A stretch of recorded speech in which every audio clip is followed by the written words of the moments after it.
The limits of debate in this country are established before the debate even begins, and everyone else is marginalized and made to seem either to be communist or some sort of disloyal person, a kook, there's a word, and now it's conspiracy. See, they've made that something that should not be even entertained for a minute, that powerful people might get together and have a plan. Doesn't happen. You're a kook. You're a conspiracy buff.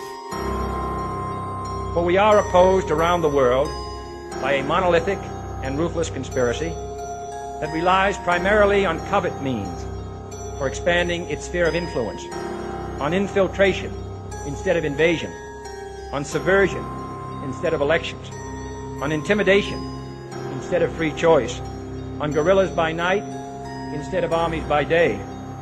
It is a system which has conscripted vast human and material resources into the building of a tightly knit, highly efficient machine that combines military, diplomatic, intelligence, economic, scientific, and political operations. Its preparations are concealed, not published. Its mistakes are buried, not headlined. Its dissenters are silenced, not praised. No expenditure is questioned, no rumor is printed, no secret is revealed.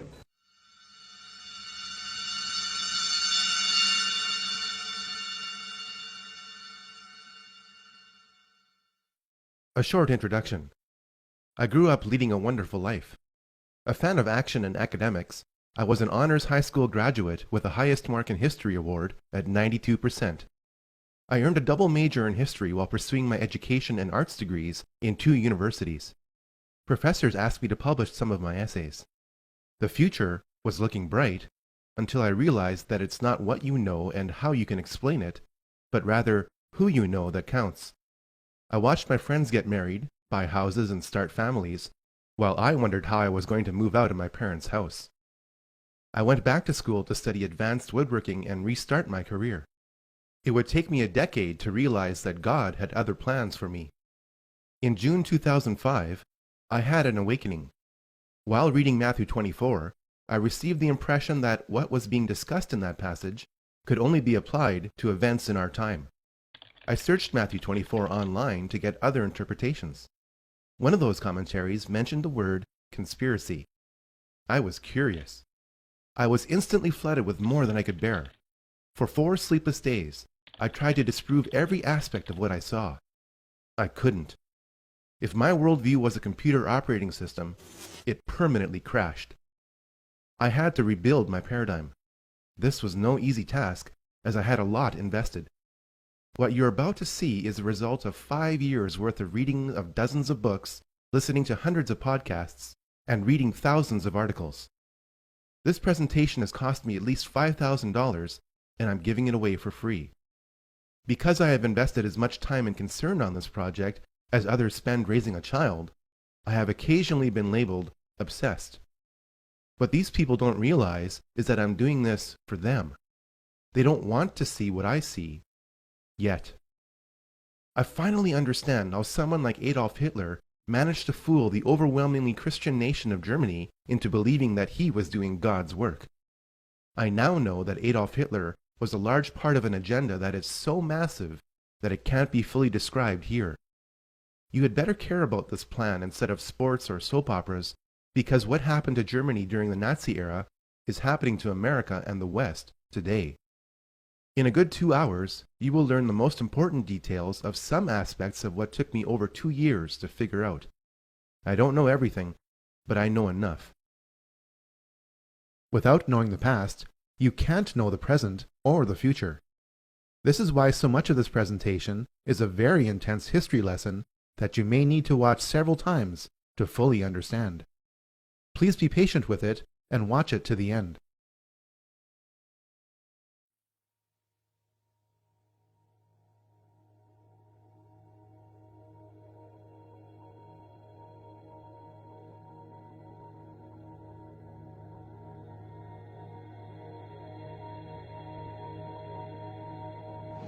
What is at stake is more than one small country. It is a big idea, a new world order. Out of these troubled times, our 5th objective, a new world order, can emerge.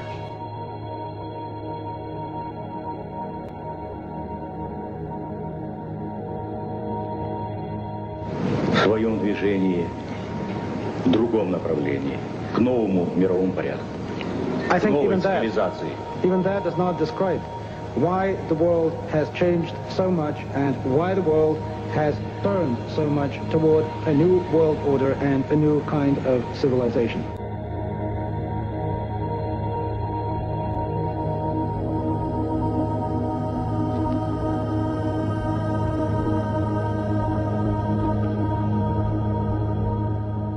After 1989, President Bush said, and it's a phrase that I often use myself, that we needed a new world order, and instead it looks like we've got a lot of disorder.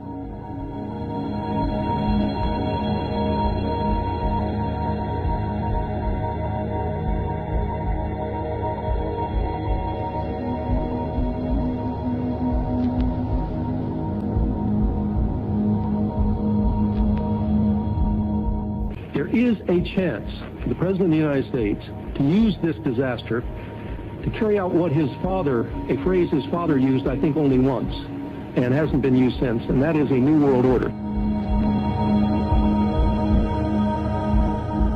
This was a stirring address, in my view, shorter than his father's speech when he announced the New World Order.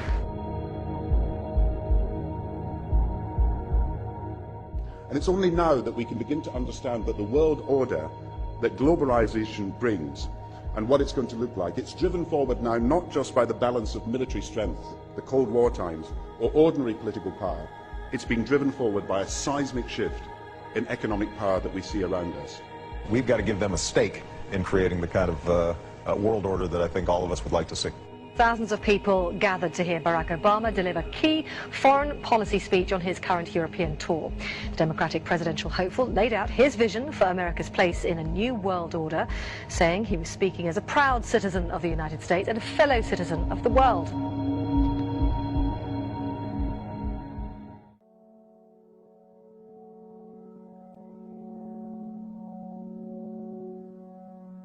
This film is about three big ideas. Most of the evil in this world is highly coordinated and is fulfilling biblical prophecy to the letter. Historical and current events are being influenced by evil to make the appearance of the Antichrist highly probable within a generation. Though the world is not yet in an apocalyptic state, the forces of organized evil affect us all now and must be resisted like never before. This film is unique in that it systematically studies the origins, activities, and destiny of evil. If you're a Christian, and even if you're not, you should keep watching in order to reduce the effects of evil. Presentations in this genre make all kinds of predictions about the future, most of which will turn out to be wrong. Instead of dwelling on the future, I'm going to survey the past. Once you know how we got here and then compare our present situation to what the Bible said would eventually happen, you might be interested in its solutions. If you think this is all fluff, then please consider the following question. If the Bible's explanation of evil is just a myth, then why are so many anti-Christians doing everything they can to fulfill that myth? Looks like we should study the New World Order.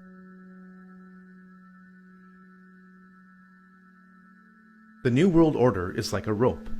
That rope is made up of cords of political, military, economic, scientific, cultural, and religious power that has always been pulling the world to a definite conclusion away from God. Recently, that pull has been getting progressively stronger. Each cord of the New World Order rope is composed of people at the outer layers who have no idea what the ultimate goal of those at the center of each cord is. As people work their way to the center of each cord, the ultimate goal of those associated with the New World Order becomes clear. A one-world government, a one-world economy, a one-world military, a one-world society, and a one-world religion, all enforced with absolute control under a single world ruler. This goal is not democratic. In fact, most people will not want this goal to be pursued because it limits their freedom. In spite of popular resistance, this goal is being achieved through secrecy and progressive conditioning to make the public want this goal. There is plenty of evidence that this goal exists.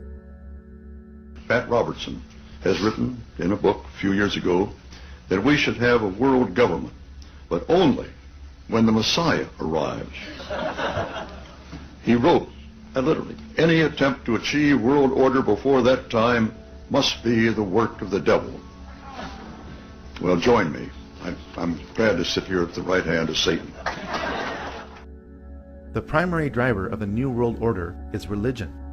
After all, people act on what they believe. Financial control is a means by which the New World Order funds its primary tool, which is warfare. We must first understand the tool of warfare before we can grasp the matrix of control being applied to us. Once we understand these systems of control, we can then understand the belief systems of those who are controlling us.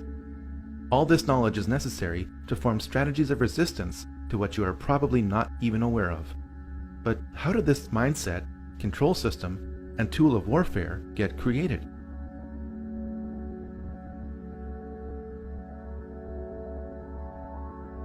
All secret societies trace their origins back to the ancient mystery religions practiced in Sumeria, Egypt, and Babylon. These ancient mystery religions were responsible for keeping a closed population in total subservience to a small elite, which were worshipped as gods, or as intermediaries between the masses and the gods. Knowledge is power. If you know when the next solar eclipse is going to occur, and others around you don't, you can demand a lot from a primitive society when you threaten to darken the sun. People with secret knowledge of astronomy are going to try to keep that knowledge to themselves. The moment they share that knowledge, their power over any society is eliminated. Large groups of people can be held in check by belief systems given to them by a tiny elite which keeps a core of knowledge to itself. This is why the most powerful groups in any society operate in secret. In fact, the word occult does not mean evil. It means secret. You are not supposed to know the secrets of the elite. Once you discover and verify these secrets, you'll be shocked at how the elite control you. The very word secrecy is repugnant in a free and open society, and we are, as a people, inherently and historically opposed to secret societies, to secret oaths, and to secret proceedings. And there is very grave danger that an announced need for increased security will be seized upon by those anxious to expand its meaning to the very limits of official censorship and concealment. That I do not intend to permit to the extent that it's in my control. For we are opposed around the world by a monolithic and ruthless conspiracy that relies primarily on covert means for expanding its sphere of influence, on infiltration instead of invasion, on subversion instead of elections, on intimidation instead of free choice, on guerrillas by night instead of armies by day. It is a system which has conscripted vast human and material resources into the building of a tightly knit, highly efficient machine that combines military, diplomatic, intelligence, economic, scientific, and political operations. Its preparations are concealed, not published. Its mistakes are buried, not headlined. Its dissenters are silenced, not praised. No expenditure is questioned, no rumor is printed, no secret is revealed. Government at all levels must meet its obligation to provide you with the fullest possible information outside the narrowest limits of national security. And so it is to the printing press, to the recorder of man's deeds, the keeper of his conscience, the courier of his news, that we look for strength and assistance, confident that with your help, man will be what he was born to be, free and independent.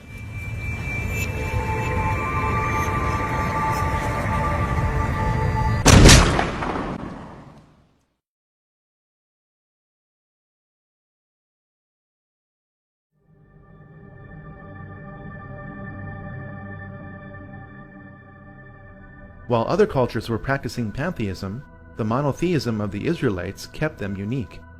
When the Israelites were true to their faith, they prospered.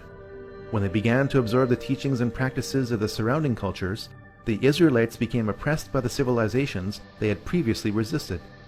Those within Judaism who were tempted by the occult practices of the surrounding cultures became the vehicle by which secret societies continued right up to today. Practitioners of the occult within Judaism codified their beliefs in a sub-religion which became known as Kabbalah. On the surface, Kabbalism appears to be Judaism. In reality, it is the exact opposite of Judaism. The Kabbalah offers an occult counter-explanation to the revelations of the Jewish prophets and the history of the Israelites.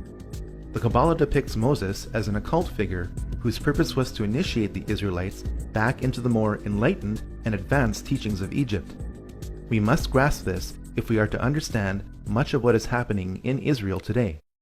We must also understand that the teachings of all secret societies flow through the Kabbalah. A girlfriend of mine was going all the time and to these classes. They're classes. It's the Kabbalah Learning Center. And basically the Kabbalah is the mystical interpretation of the New Testament. And she kept telling me about this really charismatic rabbi named Eitan who told these great stories, and she kept going on and on about it, and and I said, listen, I'm not even Jewish. Why are you telling me these things? And she's like, you don't have to be Jewish. Just come and take study, and if you like it, you like it. If you don't, leave. So I did. Those of you who have never heard of some of the deep things of Satan, I know your works, but I have this against you. That you have abandoned the life you had. And the soul beast lies not at the sea with 10 horns and 7 heads, and a blasphemous name upon its head, and the beast that I saw was like a leopard, its feet were like a bear's, and its mouth was like a lion's mouth, and to it the dragon gave his power. And the whole earth followed the beast with wonder, and they worshipped the beast, saying, who is like the beast, and who can fight against the beast? It opened its mouth to utter blasphemous words against God.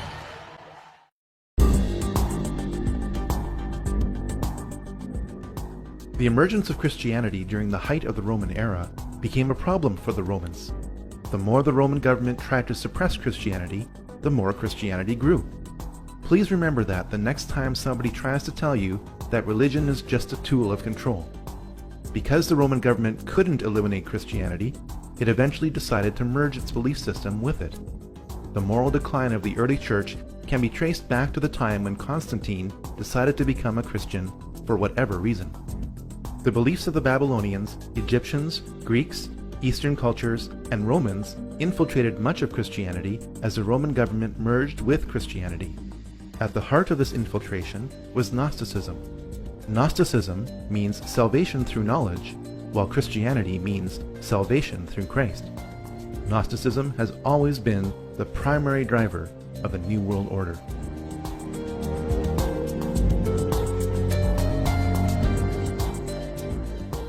A military and religious order known as the Knights Templar was created in Jerusalem in 1118 by 9 French knights. Their official mission was to protect pilgrims on their journey to the Holy Land during the Crusades, and they participated in several battles in the Crusades themselves. The name Knights Templar was applied to this group when Baldwin II, King of Jerusalem, gave this group of knights lodging in his palace built on the ruins of King Solomon's temple. By 1128, the order was given special protection by the Pope. As the Crusades wore on, the Knights Templar set up offices in Christian countries to encourage enlistment. The Knights Templar were a tax-exempt organization and received donations from crusading pilgrims in exchange for protection to and from Jerusalem. Because its membership remained dominated by the nobility, the Knights Templar were granted many favors by European rulers. Through gifts of land and money, the Knights Templar became extremely wealthy and powerful. The Knights Templar degenerated to the point where they practiced idolatry, sex rituals, and worshipped Satan in the form of the Baphomet. In fact, sodomy became a rite of initiation into the order. Unfortunately, those practices are being carried on today. And if Washington doesn't have enough to talk about these days, the Washington Times reported today that unidentified White House aides in the Carter, Reagan, and Bush administrations now are being investigated for using the services of a call boy ring. The paper reports that 2 of the male prostitutes were given a late-night tour of the White House last year. The White House press secretary, Marlin Fitzwater, said he knew nothing of this investigation. NBC's Lisa Myers reports her sources in the U.S. Attorney's Office say the investigation is not focusing on prostitution, but on fraud involving the use of credit cards to pay for the call boy services. Pope Clement V resisted abolishment of the Knights Templar for years. Finally, after waves of public pressure, most notably from King Philip IV of France, the Pope ordered 54 Templars burned alive in Paris as punishment for conspiracy and Satan worship. The order was destroyed when the Grand Master of the Knights Templar, Jacques de Molay, was burned at the stake on March 18, 1314. Many of the Knights Templar fled to Scotland, Portugal, and to the island of Malta. Some of today's well-connected youth are still initiated into a secret society based on the Knights Templar, known as the Order of de Molay.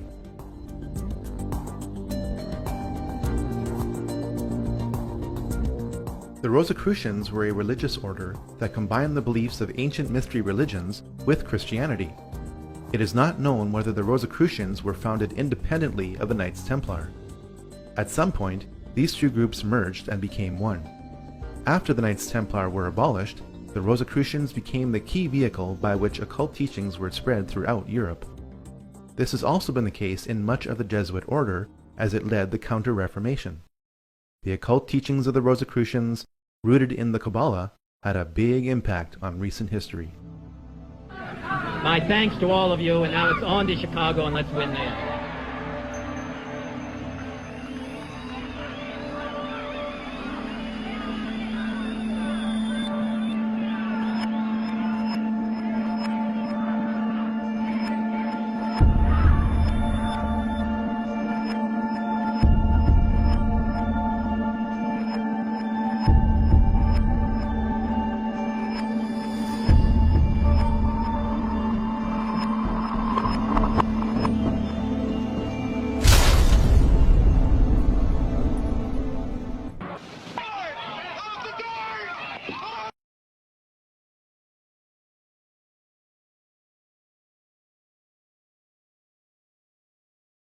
Freemasonry started when the Rosicrucians merged with the stonemason guilds of Europe.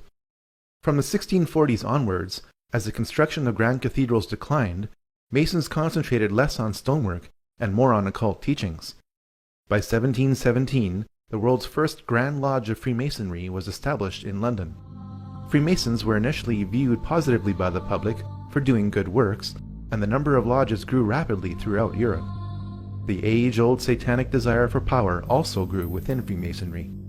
A secret society within a secret society, made up of only the highest levels of Freemasons, fathered a ruthless philosophy that is affecting us to this day. On May 1st, 1776, the Order of the Illuminati was born.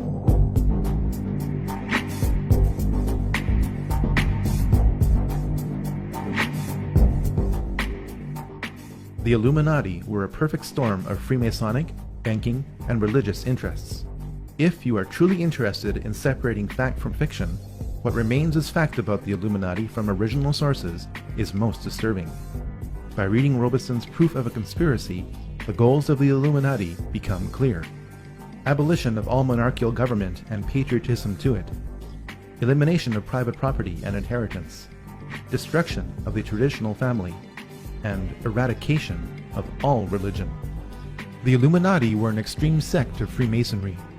The effects of these institutions cannot be overemphasized.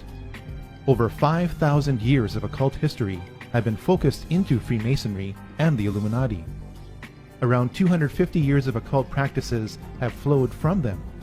The modern financial system was created by a family which had connections to the Illuminati. The goals of communism are identical to the goals of the Illuminati. Modern propaganda movements can be traced back to Freemasonry and the Illuminati. Every major war, from the French Revolution onwards, has been influenced by Illuminati philosophy to progressively promote a one-world government. The Illuminati were headed up by Adam Weishaupt. Weishaupt had a Catholic background and, contrary to popular myth, was not a Jesuit or secret Jew. When his father died when Adam was 5, Weishaupt was sent to live with his godfather, rector at Ingolstadt University. Because the university was a Catholic institution, the rector brought home many suppressed books, which Adam read. Weishaupt graduated with a Doctor of Law degree from the University of Ingolstadt in 1768. Though the Pope disbanded the Jesuits in 1773, they were still allowed to teach canon law at the university because they were the only ones who were qualified to do so. This angered Weishaupt and pushed him further towards the radical teachings he read as a child. At first, Weishaupt had only a few disciples who met locally in Weishaupt's apartment in Ingolstadt, Germany. To my knowledge, this is the only presentation to prove the physical origins of the Illuminati. From this upper room, an evil philosophy of extreme rationalism was born. Weishaupt was initiated into the Masonic Lodge of Theodore of Good Counsel in Munich in 1777. Through his growing associations with Freemasons, priests, preachers, professors, dukes, colonels, and counts, Weishaupt worked to weave the Illuminati into the rope of Freemasonry. The nobility wished to become members of the Illuminati to establish more connections to advance their own enterprises and interests. Members of the Illuminati were gradually told the intentions of the group as long as they agreed with them and could be trusted to keep its secrets. In 1782, dozens of participants attended the Masonic Congress of Wilhelmsbad, which became the power base of the Illuminati. At its height, the Illuminati had around 2,000 members. The House of Rothschild was on its way to becoming the most powerful banking family in the world. Mayer Amschel Bauer, a Jewish coin dealer of humble origins, changed his name to M.A. Rothschild. He placed a red shield in front of his banking house, which incorporated a hexagram. The family crest has evolved over time, but maintains this element within it to this day. Mayer Rothschild never became a member of the Illuminati, nor did he finance this movement as is commonly believed. Rothschild did act as banker for two members of the Illuminati. Archbishop Prince Karl Theodor Delberg attained the highest degree within the Illuminati in 1784 and was a traitor for France and Napoleon. He reluctantly emancipated the Jews of Frankfurt in 1811 for a high price, financed by Mayer Rothschild. Karl, Landgrave of Hesse-Kassel, was deeply into the occult and was the main organizer of the Congress of Wilhelmsbad, held at the summer home of Karl's brother, William IX, Elector of Hesse. The House of Hesse built up one of the largest fortunes in Europe by hiring out mercenaries conscripted from its own kingdom to other nobilities. Mayer Rothschild handled the mercenary blood money of the House of Hesse by becoming its banker in 1783. The House of Rothschild grew from its connections to members of the Illuminati, and not because the two were combined. Despite their best efforts at necessary secrecy, the Illuminati were exposed in 1784 by the Bavarian government, which soon issued an edict banning all secret societies. The workings of the order were contained in writings seized by the Bavarian government, which took them so seriously as to publish them in an official document entitled The Original Writings of the Order of the Illuminati, which was distributed to the major governments of Europe.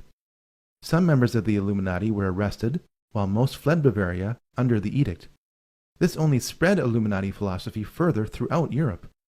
Adam Weishaupt went underground and re-emerged under the sponsorship of Duke Ernst II of Saxe-Coburg-Altenburg, where he would continue to write books on the Illuminati until his death. The third cord in the Illuminati rope of control was Jewish revolutionary heresy. Shabbatai Tzvi calculated that the Messiah would come back in 1666.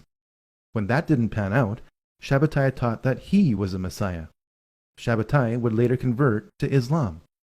Jakob Frank thought that the Messiah would return based on tolerating a finite amount of sin. His main idea is that sin should be promoted and practiced wherever possible so that the Messiah would come back sooner.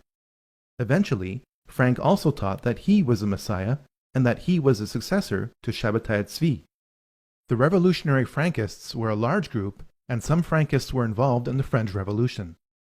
Rothschild welcomed Frankism. When Jacob Frank visited Frankfurt, he became wealthy with money from prominent Jewish families, including the Rothschilds. When the French Revolution was over, the Frankists scattered in Poland and Bohemia, intermarried into the gentry and middle class, and took on the appearance of Christianity. You need to know about the Frankists for two reasons. First, many prominent American politicians appear as moderates, but have a family tree rooted in Eastern European Jewish revolutionary heresy. We have heard that 500,000 children have died. I mean, that's more children than died in Hiroshima.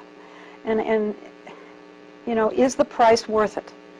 I think this is a very hard choice, but we think the price is worth it. You'll be surprised to learn that several key Middle Eastern politicians also share these roots. Second, so many people of Jewish background in Hollywood carry on the Frankist tradition today through constant promotion of sin and the occult. Though they were independent forces, the hand of the Illuminati was influenced by Jewish revolutionary heresy. This hand fit perfectly inside the glove made of Freemasonic fabric, which held the Rothschild money that empowered it.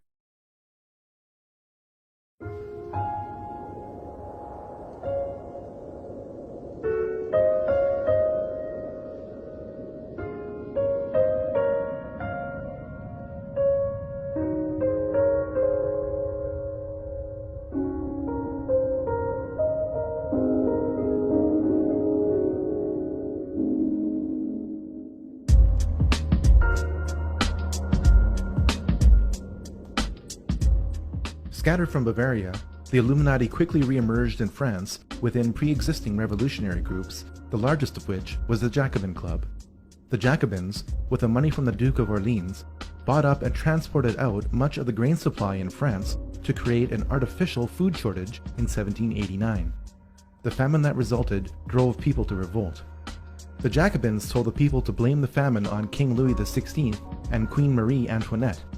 The fate of that French monarchy was sealed in the minds of the public when it was alleged that Marie Antoinette said, "Let them eat cake," in response to the famine. Jacobin propaganda pinned this saying on Antoinette to create maximum hatred for the monarchy. It worked. The hatred of all authority in the French Revolution did not stop with the execution of the French king and queen in 1793. By the time the 6 successive waves of the French Revolution had passed, over 18,000 people had been guillotined without trial. Decapitated heads of the nobility were stuck on bayonets and paraded throughout the streets. The Christian calendar was abolished. The work week was lengthened to 10 days straight. By the time the French Revolution burnt itself out, it is estimated that this program killed 300,000 people, all in the name of liberty, equality, and fraternity. The world's first Luciferian revolution, guided by the Illuminati, was complete.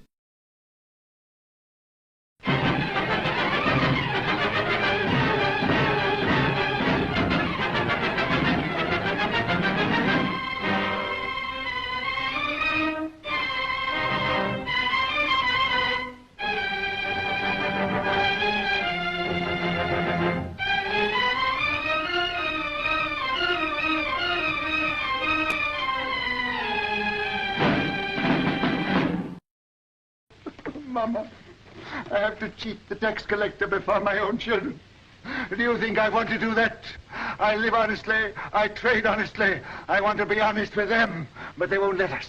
We are Jews, taxed to death, forbidden to learn a trade, forbidden to own land. They keep us in chains, they send men here to rob us. So work and strive for money. Money is power. Money is the only weapon that the Jew has to defend himself with. Oh, Mama! Though Mayer Amschel Rothschild died in Frankfurt in 1812, his empire grew through his family. Perhaps the one quote in modern English which sums up Mayer Rothschild's ambitions is this: "Give me control of a nation's money supply, and I care not who makes its laws." Towards the end of his life, Mayer told his 5 sons that they should expand the Rothschild banking empire throughout Europe. Nathan was sent to London. Amschel stayed in Frankfurt. Solomon went to Vienna. Karl traveled to Naples. James stayed in Paris. The establishment of the 5 centers of the Rothschild banking family is symbolized by the 5 arrows in the Rothschild family crest. The alliance between the Rothschilds and Illuminized Freemasonry continued with this new generation. Freemasonry was a common element with Adam Weishaupt, 3 of the 5 Rothschild brothers, and Napoleon Bonaparte. Napoleon was initiated into Freemasonry in June 1798. Napoleon was part of the Inner Masonic Club, but his imperialist ambitions could not be contained. Keep in mind that Napoleon appointed himself as King of France in December 1804. Napoleon enjoyed immense success as Emperor of France, yet his policies contained a fatal flaw. Napoleon's Banque de France, which would provide interest-free loans to the people of France, was a direct threat to the Rothschild banking empire. The Rothschilds decided to defeat Napoleon's army, not through military conquest, but by financial dominance. Napoleon needed so much money to finance his war that he agreed to sell all French territory in America through the Louisiana Purchase of 1804. Nathan Rothschild in England took Prince William's money transferred to Amschel Rothschild in Germany and used it to fund British forces. Jacob Rothschild in France was one of several banks helping to fund Napoleon's army. This means that the Rothschilds were busy funding both sides of the War of 1812. The modern financial system, started by the Rothschilds, has been funding both sides of every major war for 200 years. While the Battle of Waterloo was a defeat for Napoleon, it was also a guarantee of financial domination for the Rothschilds. Because the Rothschilds had a network of banking couriers throughout Europe, they were the only merchants allowed to pass through the English and French blockades. One of these couriers crossed the English Channel with the news that Wellington had won the war a full 24 hours before Wellington's own courier. Nathan Rothschild knew that he was armed with this critical information before anyone else was. He ordered his workers to start selling holdings of British war bonds. Other traders observed this false maneuver and started selling their bonds in a panic. The bonds became worthless as everyone thought that Rothschild's action meant that Napoleon had won the war. Nathan Rothschild then instructed his traders to buy all the British bonds they could get. When London heard the news that England won the war against Napoleon, British bonds gained a level of value even higher than before the war began. The ownership of such a vast sum of high-value bonds meant that the Rothschilds literally owned the Bank of England. On top of all this, there were the profits to be made from loans to Europe to repair the damage done by Napoleon. From the Battle of Waterloo onwards, the interests of the British Crown and the Rothschilds were so intertwined that the Rothschilds were given titles of nobility. Eventually, through intermarriage, the Rothschilds became royalty.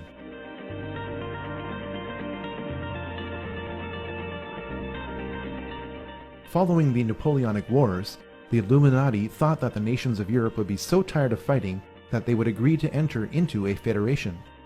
Switzerland was declared to be a neutral country into which member kingdoms could deposit their money. Since the post-Napoleonic nations of Europe were heavily indebted to the Rothschilds, it could be argued that the Congress made Switzerland act as the modern version of the Knights Templar for the past 200 years. Now you know why Switzerland has acted as Europe's untouched bank during the European slaughters of World War I and World War II. The Congress of Vienna resulted in a treaty. Russian Tsar Alexander I opposed this treaty because he saw the Congress as an Illuminati takeover. The Rothschilds vowed that the Romanov dynasty would someday come to an end.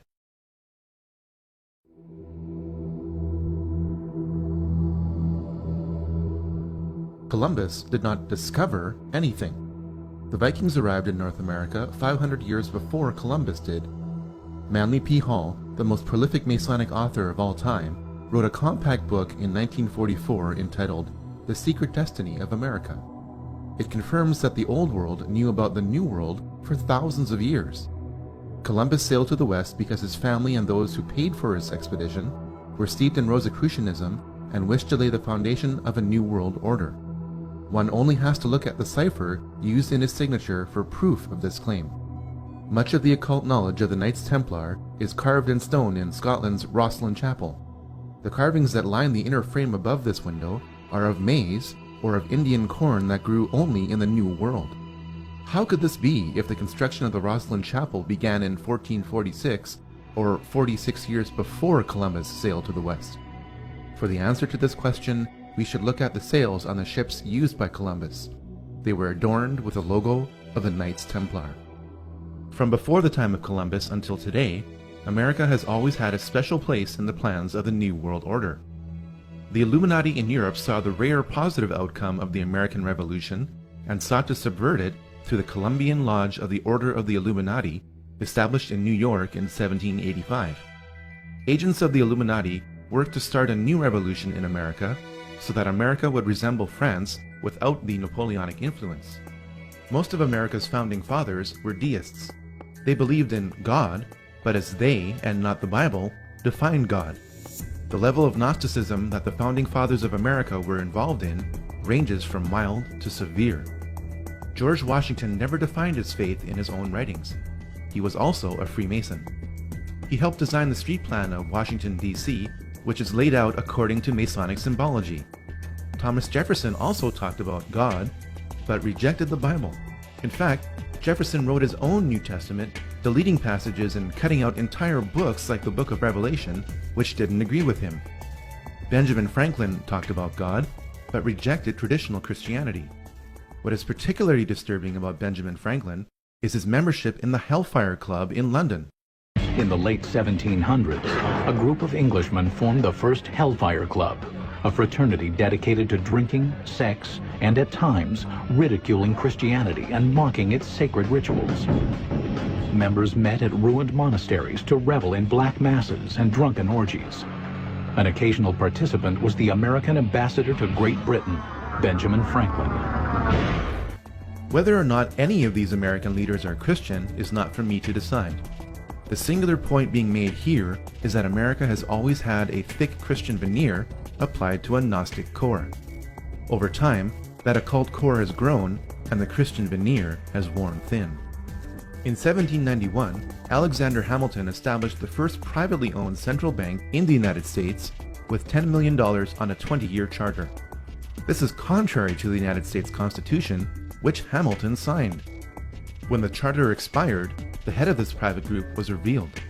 None other than Nathan Rothschild in England said, "Either the application for the renewal of the charter is granted, or the United States will find itself in a most disastrous war." The United States repelled the British on American soil within 1 year of Nathan Rothschild's pronouncement during the War of 1812. Fortunately for America, Britain was tied up fighting Napoleon in Europe and couldn't send enough troops to reclaim America. While America won a military victory, its financial back was broken. The War of 1812 forced the rechartering of the private bank of the United States. Thanks to the war and inflation, the debt owed to the bank exploded to $127 million. Andrew Jackson vetoed the bank in 1832. In 1835, President Jackson distributed a $35 million surplus.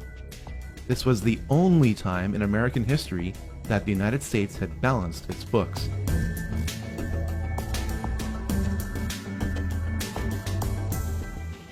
The Rothschilds had their sights set on reclaiming America. A divide and conquer strategy would be used by creating a conflict between the North and the South. The North was to be a British colony annexed to Canada under the control of Lionel Rothschild. The South was to be a French colony given to Napoleon III of France under the control of James Rothschild. Lincoln's main problem shifted from slavery, which he outlawed, to how he was going to pay for the defense of America against the international bankers who were destroying it. Lincoln came up with a brilliant solution called the greenback. The government would print its own interest-free currency that would later be redeemable in gold. The bankers wouldn't stand for this. On April 14th, 1865, 5 days after the South surrendered, Lincoln was shot by John Wilkes Booth. Booth was a member of the Knights of the Golden Circle.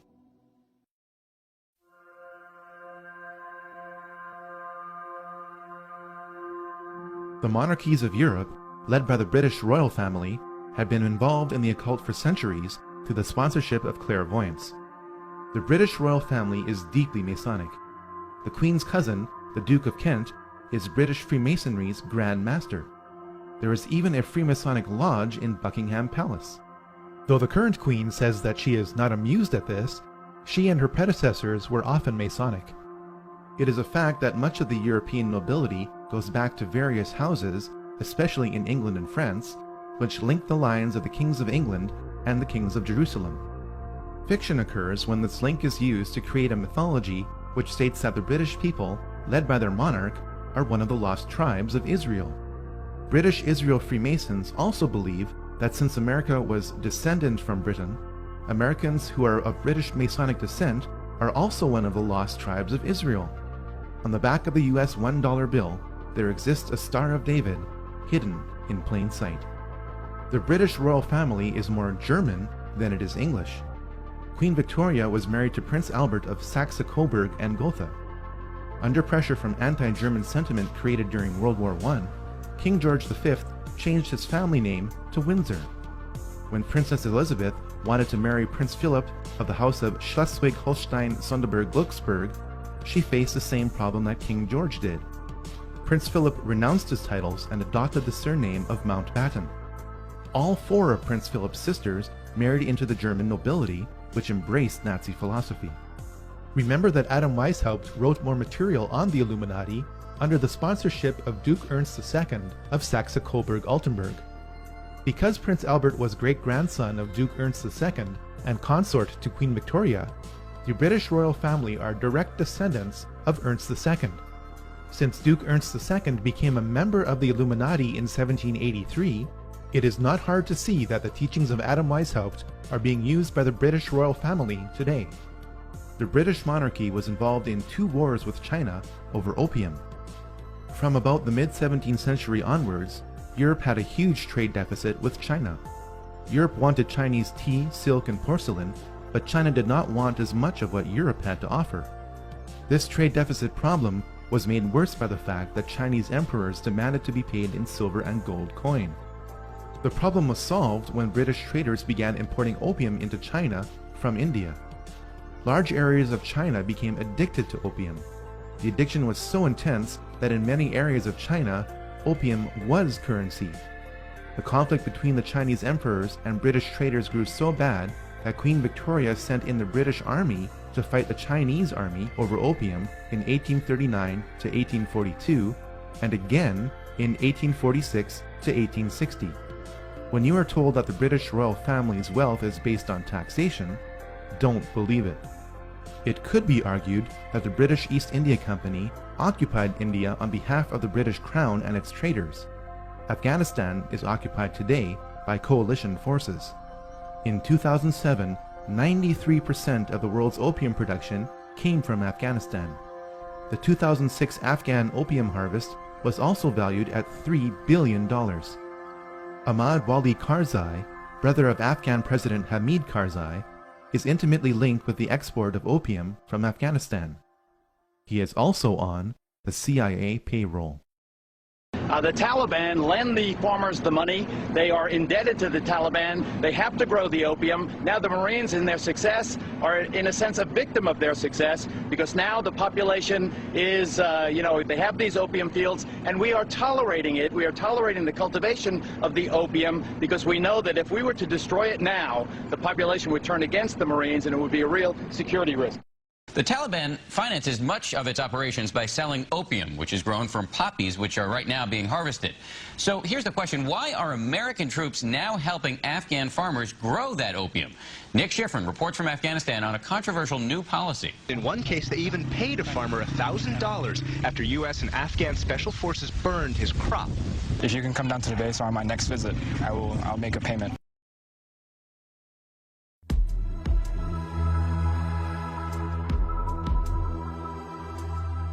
The Round Table groups are the most influential and interconnected secret societies in the Western world. While Cecil Rhodes did not start any of these groups, he was instrumental in ensuring that they worked together toward a common goal.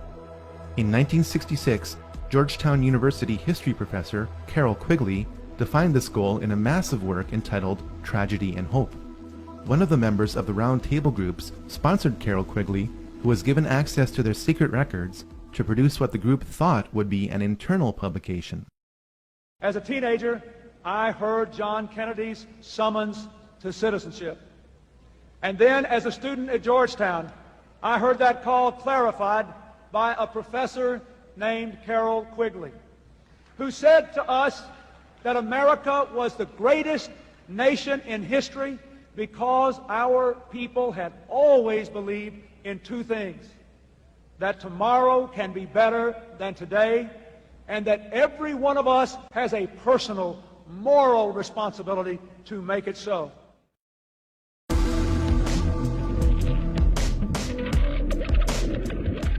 Soon after Adam Weishaupt died, Italian patriot Giuseppe Mazzini was appointed to be the head of the Illuminati in 1834. Mazzini became a 33rd degree Mason while attending Genoa University. The most important thing about Mazzini is that he formalized the Mafia. The name Mafia is an acronym which stands for Mazzini Autofizia Ferti, Incendi, and Everlameni, or Mazzini authorizes thefts, fires, and poisonings.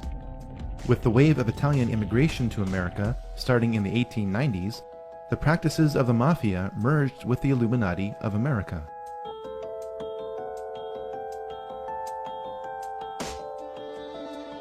Next to Adam Weishaupt, Albert Pike is the most influential Freemason in history. Pike was asked by American Freemasons to reform its rituals. He did so in a Masonic handbook entitled Morals and Dogma of the Ancient and Accepted Rite of Freemasonry, published in 1871. The Knights of the Golden Circle, or KGC, was a Masonic organization dedicated to establishing a golden circle of territories between Mexico, Central America, the Caribbean, and the southern states, which would officially sanction slavery. Albert Pike was associated with the KGC and created several spin-off groups from it, including the Ku Klux Klan. While he was Sovereign Grand Commander of the Scottish Rite of Freemasonry, Albert Pike created his own office of Chief Justice of the KKK. This is also borne out at the location of his statue, which is in Judiciary Square in Washington, D.C. Albert Pike is responsible for inflaming racial tensions that were the official cause of the U.S. Civil War. Now you can understand how the American Civil War was really about who would control the money supply of the United States, and that slavery was a secondary issue in this conflict.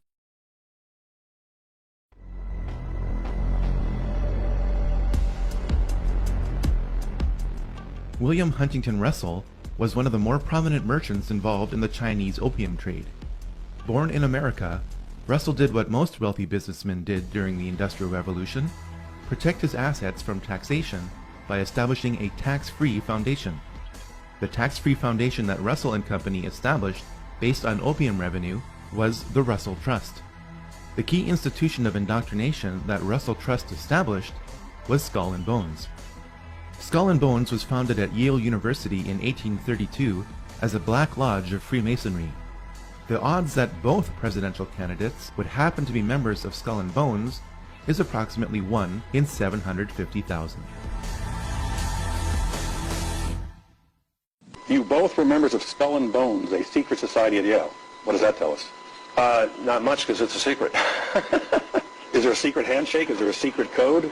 I wish there were something secret I could manifest. 322, a secret number? There are all kinds of secrets, Tim, but one thing is not a secret. I disagree with this president's direction. You were both in Skull and Bones, the secret society. It's so secret we can't talk about it. What does that mean for America? The conspiracy theorists are going to go I'm wild. sure they are. I don't know. I haven't seen the rest. Number 322? First of all, he's not the nominee. And, look, I look forward... Are you prepared to lose? No, I'm not going to lose. 3 generations of the Bush family have been members of Skull and Bones. George W. Bush, his father George H.W. Bush, and his father before him, Prescott Bush, were all members of this occult secret society. The videotape provides a grainy glimpse into what appear to be the initiation rituals of a secret society that's been around since 1832, whose members have gone on to be leaders of Wall Street and the White House, the Senate and the Supreme Court. They're sort of trying to scare the initiates, make them, disorient them, frighten them. New York Observer investigative reporter Ron Rosenbaum accompanied a team of Yale students who shot these pictures 9 days ago. Rosenbaum's curiosity about Skull and Bones was permanently piqued when, as a classmate of George W. Bush, he lived right next to the Tomb, the group's heavily fortified home. From their perch, Rosenbaum and his cohorts taped the Tomb's courtyard. What they captured, they say, was initiates, known as neophytes, being forced to kiss a skull, then members performing a mock killing. It may look like your average fraternity nonsense, but Rosenbaum says it's not. Even though it may seem silly to us, it seems to mean something to them, and you can't argue with the success of Skull and Bones. It has been alleged by members of Skull and Bones that it was Prescott Bush who stole the skull and bones of Indian Chief Geronimo and placed it in the tomb as a source of spiritual power. George W. Bush never apologized for his activities in Skull and Bones. One of the first things he did as president was appoint many of his fellow bonesmen to positions of power. President Bush has tapped 5 fellow bonesmen to join his administration.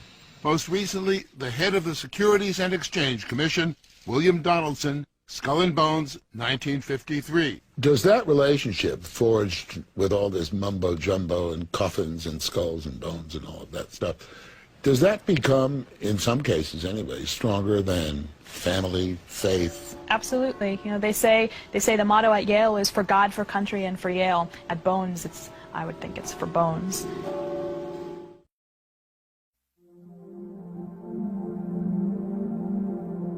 Georg Hegel was a German philosopher who came up with a basic system for achieving the goals of the Illuminati called the Hegelian dialectic. This system is based on 3 steps. In step 1, a rogue government will create the problem that harms or even kills its own citizens. This deception is known as a false flag attack. In step 2, a rogue government will control the reaction to the problem which it created by typically blaming it on an enemy or some aspect of its own society over which it seeks more control. This is why the term false flag attack is so named. In step 3, a rogue government will offer the solution to the problem which it created. This solution is typically a war or a system of regulations. The solution would usually not be accepted by the public had the rogue government not created the crisis and controlled the reaction to it in the first place. A government which seeks increasing control can keep pushing society to accept its agenda by following a series of problems, reactions, and solutions which it planned all along. The significance of the Hegelian dialectic is not how evil it is, but rather how often governments choose to follow it. There has not been a major war in the 20th and 21st centuries that does not follow the Hegelian dialectic.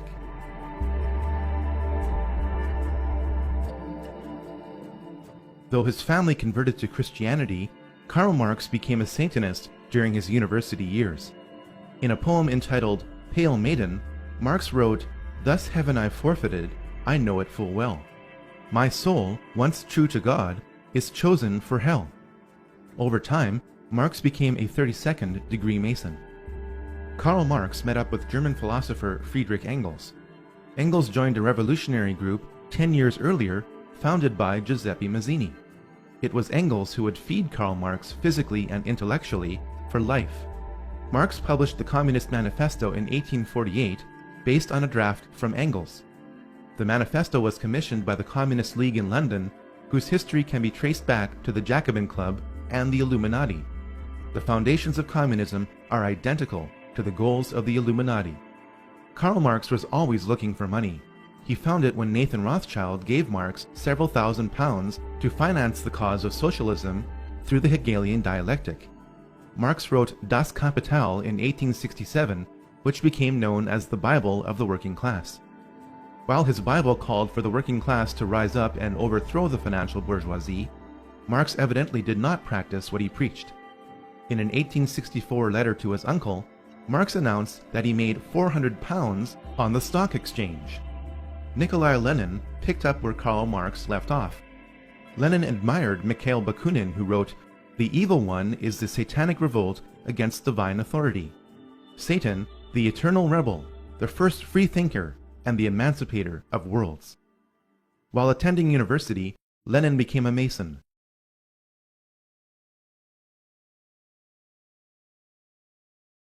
Stopped by Andrew Jackson and delayed by Abraham Lincoln, the international bankers finally seized control of the financial system of the United States.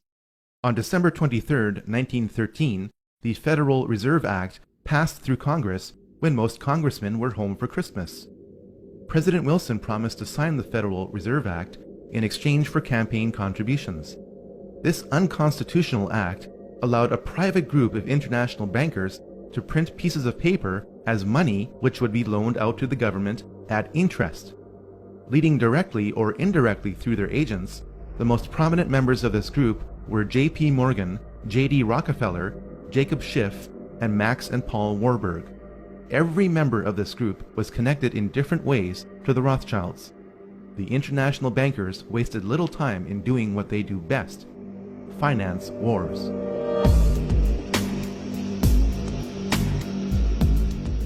The bankers of Europe and America found a way to ignite the growing tension between Germany and the Anglo-American establishment for the economic and cultural dominance of Europe. Most people know that the flashpoint of World War I along the Western Front was the torpedoing of the Lusitania on May 7, 1915. What most people don't know is how the operations of the Lusitania were engineered to provoke this war. British intelligence broke the German war code in December 1914. This meant that the First Lord of the Admiralty, Winston Churchill, knew where every German U-boat was in the English Channel. The Lusitania slowed to await the arrival of its military escort through the channel. Churchill ordered the escort to return to port. The Lusitania was crawling alone through a war zone. A private letter from Churchill removes any doubt as to whether he intended for the Lusitania to be sunk. Roughly 1,200 people lost their lives in an engineered event designed to start a war. The Germans claimed that the Lusitania was carrying arms from America to be used by Britain against Germany. 93 years later, this claim has been proven to be true. The English-speaking press, controlled by the Rothschild-owned news services in Europe, published the claim that the barbaric Germans had attacked an unarmed passenger ship. This ignores the fact that the German government placed warnings in New York newspapers reminding passengers that the ship would be sailing into a war zone. The best example of how the Illuminati bankers funded both sides of World War I was given through Max and Paul Warburg. Paul Warburg's firm of Kuhn, Loeb and Company was in charge of Liberty Loans, which helped finance the American military.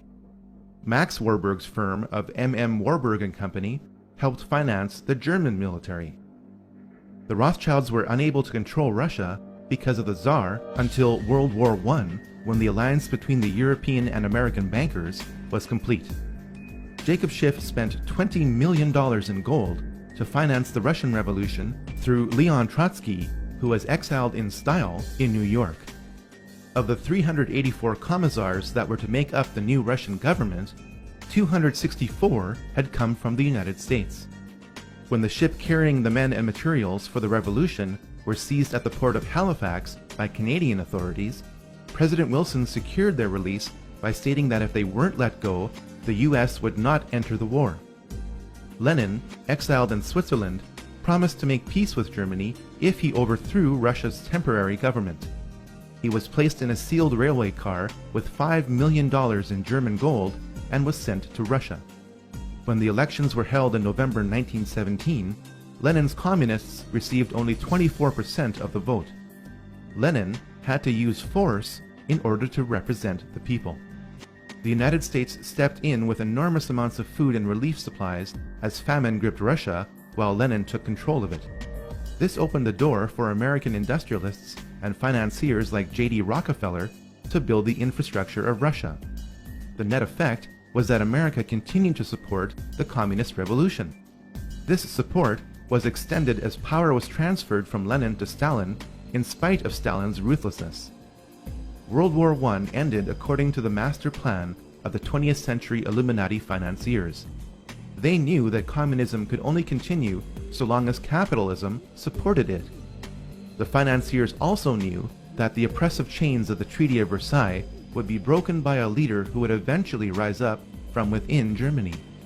Welcome to the first round of Problem, Reaction, and Solution.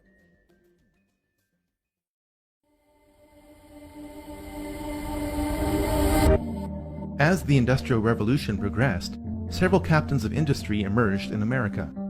Andrew Carnegie made his fortune in steel production. Henry Ford excelled at making cars. John D. Rockefeller made the largest fortune in America through banking based on oil production. Many have speculated that the CFR is an acronym based on Carnegie, Ford, and Rockefeller. While this may not be the case, all three of these men have had a financial stake in the CFR, which was officially formed in New York in July 1921. Its logo features a rider on a white horse giving a Masonic salute. The Latin word in the logo means everywhere. The CFR in New York is the counterpart to the Royal Institute in London. Both groups are members of the Round Table groups. The same bankers which established the Federal Reserve in 1913 funded the CFR through dozens of tax-free foundations.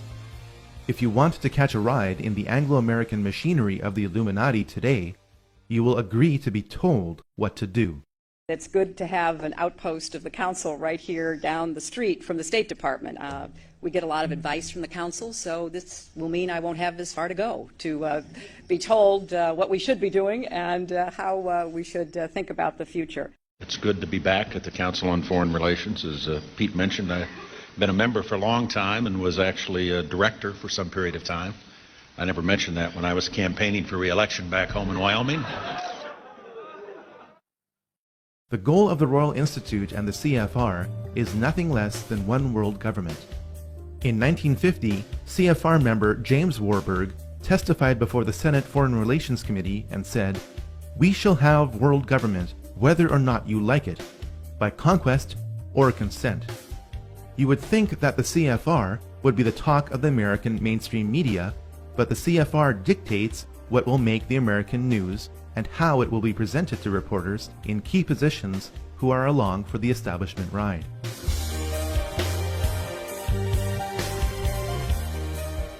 Following World War I, the League of Nations was the first popular attempt at creating a world government. The League was promoted as the way of providing a collective security, since an attack on any one member of the League would be considered an attack on all. The League failed as an organization, but acted as a successful stepping stone for the globalists. The League of Nations allowed the international bankers like J.D. Rockefeller to give more loans to more nations, provided the international bankers controlled the banking system of that nation. When the Bank for International Settlements was established in 1930, the Illuminati financiers gained more control of the world's money supply. This was all the more reason to start World War II.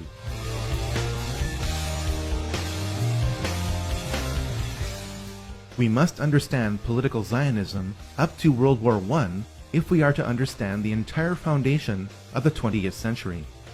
Austrian Jew Theodor Herzl published a book in 1896 entitled The Jewish State. It proposed a Jewish state to cure the problem of anti-Semitism. The Rothschilds founded the Zionist Federation of Great Britain in 1897 to promote political Zionism with Theodor Herzl as president. We must stop our survey of political Zionism at this point to carefully define it. Political Zionism is the social movement which creates and sustains the physical nation of Israel. This definition is in the present tense because the territory of Israel is in a state of flux. Political Zionism is also the driver for world government through Israel in the tradition of the heretical Frankist Jews. This definition is embodied by the Rothschild family. Not all Jews are political Zionists. Not all political Zionists are Jews. The political Zionist movement feeds off Jews in the same way that the Nazi movement fed off Germans. Political Zionism is the greatest enemy of the Jews. Political Zionism is the ultimate dialectic, and Theodor Herzl understood this. Frankism is the basis of political Zionism, which expressed itself in the Russian Revolution. Karl Marx's real name was Moses Mordecai Levy. Vladimir Lenin was born Vladimir Ilyich Ulyanov, which is of Jewish lineage. Leon Trotsky's real name was Lev Davidovich Bronstein. The Rothschilds finally succeeded in making good on the threat to remove the Romanov dynasty from power through the Frankist Bolsheviks they controlled.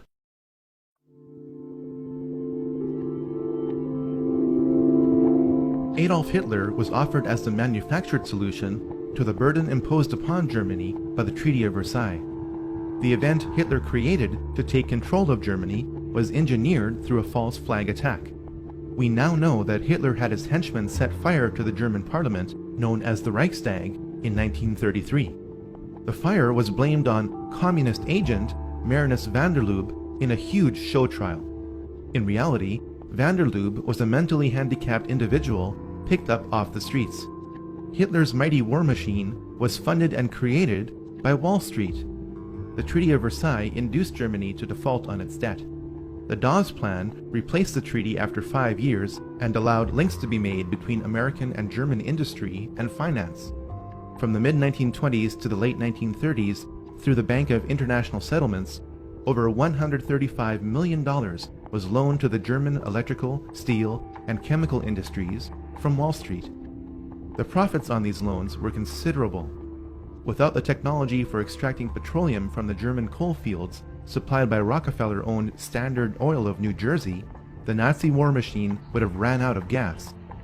One of the funders of the Nazi war machine was Prescott Bush, father and grandfather of 2 U.S. presidents.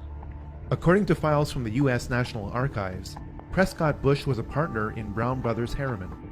This was one of the corporations used by industrialist Fritz Thyssen to move assets between America and Germany. Prescott Bush's assets in Union Banking Corporation were seized under the Trading with the Enemy Act in 1942, after America entered the war.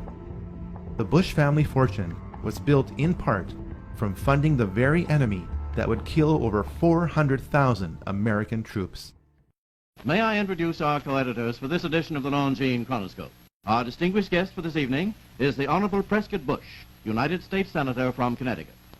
I think we have made, just in this year, very marked and noticeable progress in connection with the Cold War. Included in that, too, should be our efforts to get at this subversion business within our own government.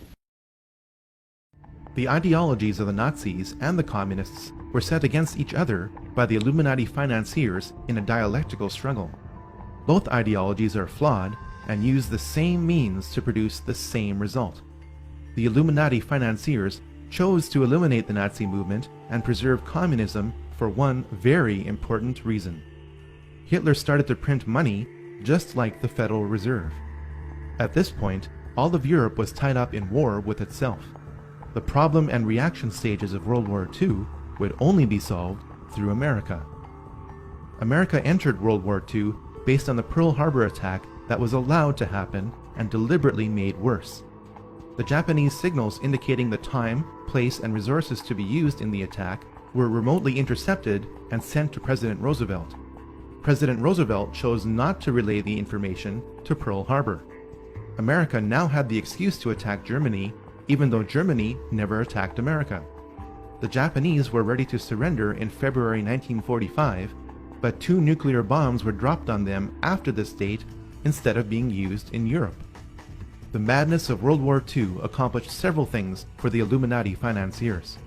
Profits could be generated by rebuilding Japan and using it to provide cheap labor to flood America with inexpensive goods. This would accelerate the long-term planned process of bringing down America, just as China is being used to help finish the job today. Communism was allowed to consume half of Europe in order to lock America and the Soviet Union in a new dialectical struggle and a new opportunity for profit. Most importantly, World War II paved the way to create the United Nations and the Nation of Israel. It must be noted that the top 4 players of World War II had ties to the occult. Hitler was deeply involved in the black arts.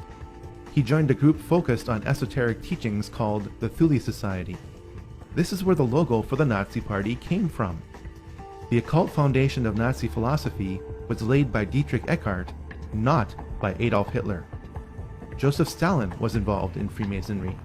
Here we see him giving the same sign of the hidden hand, the same hand sign of Freemasons Napoleon and Solomon Rothschild.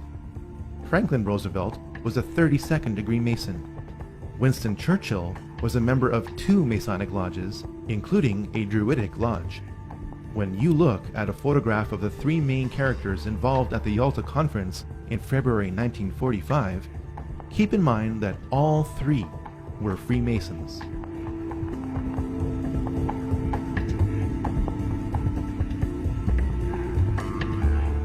The United Nations was the second prearranged attempt at world government, offered as the solution to future conflicts like World War II. To help prevent the pivotal United States from backing out of the United Nations, as it did with the League of Nations, the UN was to be located on American soil with land graciously donated by John D. Rockefeller Jr. Through its domination of the American media, the CFR conditioned the United States to accept the increasing role of the UN in the drive for world government.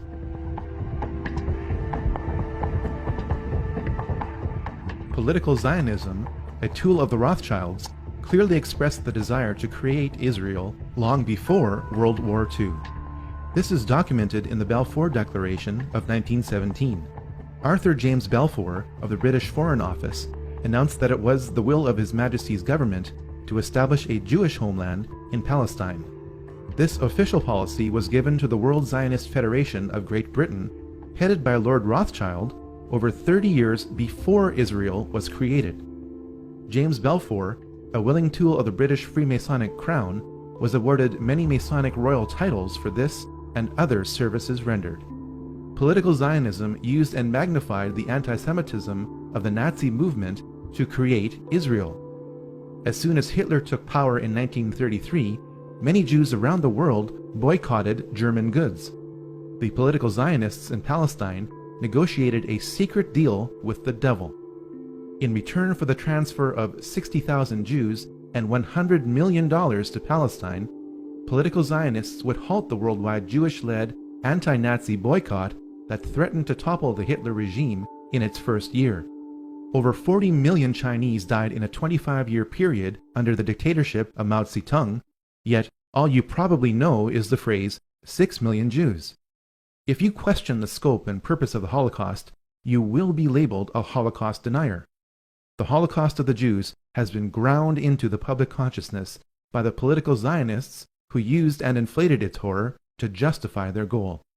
Theodor Herzl's dream was realized when the flag he proposed, based on the Rothschild hexagram, flew over Israel in May 1948.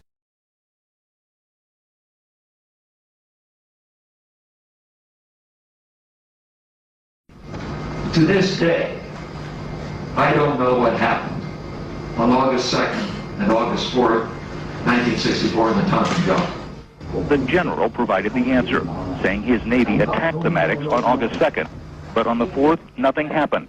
There was absolutely nothing, he said. The revelation may be important to historians.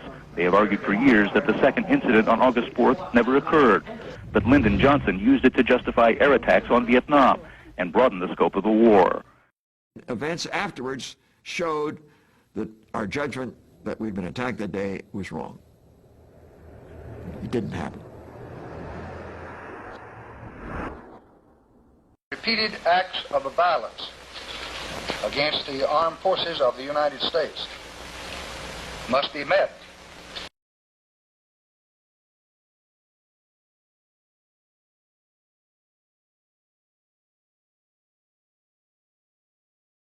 The wars against Asian communism for 30 years were symptoms of a much larger problem. The problem was that the Illuminati financiers were using a new dialectic to control the world. By pitting the capitalist West against the communist East, the world was locked in a state of bipolar tension with little chance of truly breaking free. The arms race between America and Russia was the best symbol of this tension. Russia was given the tools and technology to make the atom bomb by the American establishment in 1944. In spite of this, Russia and America spent over $5 trillion on weapons that would have guaranteed mutually assured destruction many times over. In his closing speech to the nation in January 1961, President Eisenhower warned about the military-industrial complex.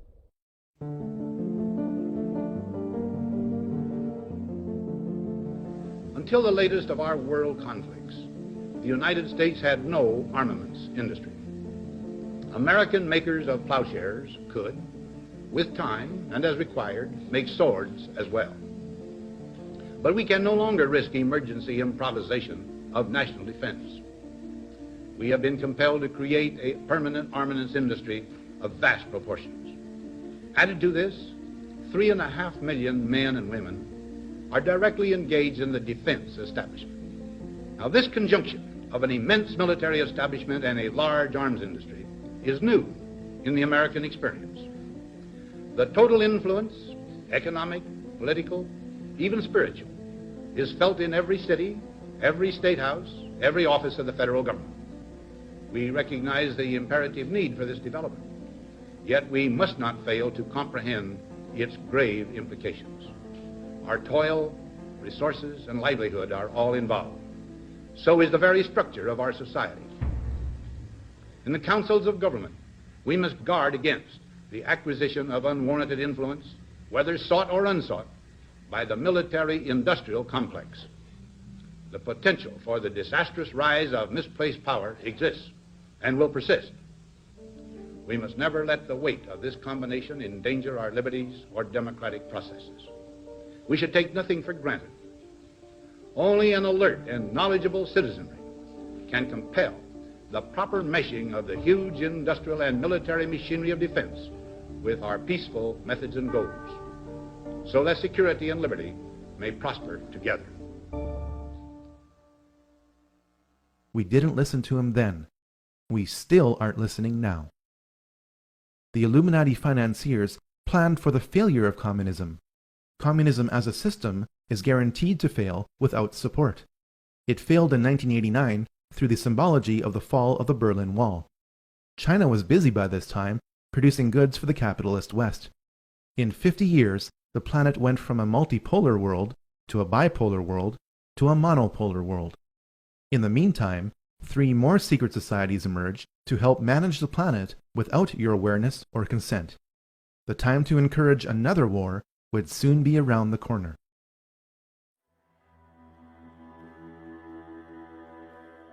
The Bilderberg Group got its name from the Bilderberg Hotel in Oosterbeek, Holland, the site of the group's first modern meeting. It was founded by Prince Bernhard of the Netherlands in 1954, though its practices can be traced back to the Knights Templar. The Bilderberg Group was originally concerned with a regional Europe for the benefit of its members at the expense of national sovereignty. Over time, its scope has broadened to include balanced membership mainly from NATO countries. Many members of the CFR are also members of the Bilderberg Group. Once a year in 5-star hotels between Europe and North America, around 100 influential people gather together to determine the future of the planet for the next 1 or 2 years. The membership and accomplishments of the Bilderberg Group have been impressive. Presidents are chosen by this group. When Queen Beatrix and David Rockefeller get together at a Bilderberg meeting, you are looking at the 2 people on the planet who control the lion's share of the world's oil supply. The 2008 oil price and credit boom and bust were planned events according to leaks from the Bilderberg Group in 2006. The Bilderberg Group also created the European Union.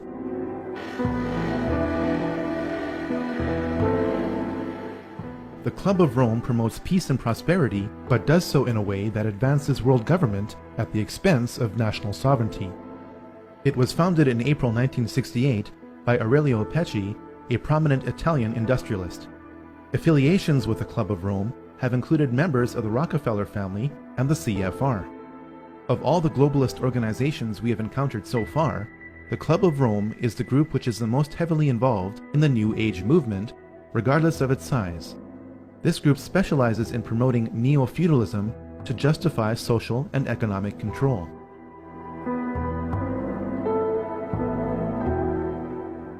The Trilateral Commission was created in 1973 by David Rockefeller to launder money. As more congressmen and informed citizens became aware of the CFR and the Federal Reserve during the 1950s and 60s, global planners realized that they had to be more covert. Their American and European money would have to be sent to Japanese industrialists and Arab oil magnates who would use it to buy up Western businesses and real estate. With this system in place, economic woes in the West resulting from the globalists' control could then be blamed on the Japanese and Arabs.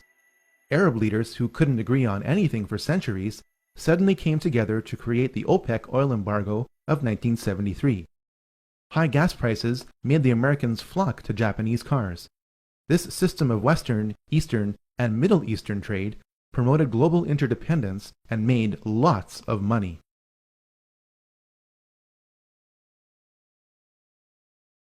Saddam Hussein became the new target of the Illuminati financiers with the collapse of communism in 1989. White House Special Envoy Donald Rumsfeld met Saddam in December 1983. Rumsfeld gave Saddam the gas he used to kill thousands of his own people, but that didn't matter to the elite. What did matter was that Saddam was pumping too much oil to get rid of his foreign debt. This lowered oil prices by flooding the oil market, angering OPEC nations. It also lowered the value of the US dollar because it was the world's reserve currency and oil is traded in US dollars. Saddam was becoming independent and had to be stopped. US Ambassador to Iraq, April Glaspie, met Saddam in July 1990. When Saddam asked the ambassador what the American response would be if he were to invade Kuwait, the ambassador replied, "We have no opinion on the Arab-Arab conflicts. such as your dispute with Kuwait. Saddam bit on the bait and invaded Kuwait 1 month later. Operation Desert Storm followed in 5 months in January 1991. Saddam's army was destroyed in 5 weeks. While I was there, I saw the Iraqi soldiers come into the hospital with guns. They took the babies out of the incubators. Took the incubators and left the children to die on the cold floor.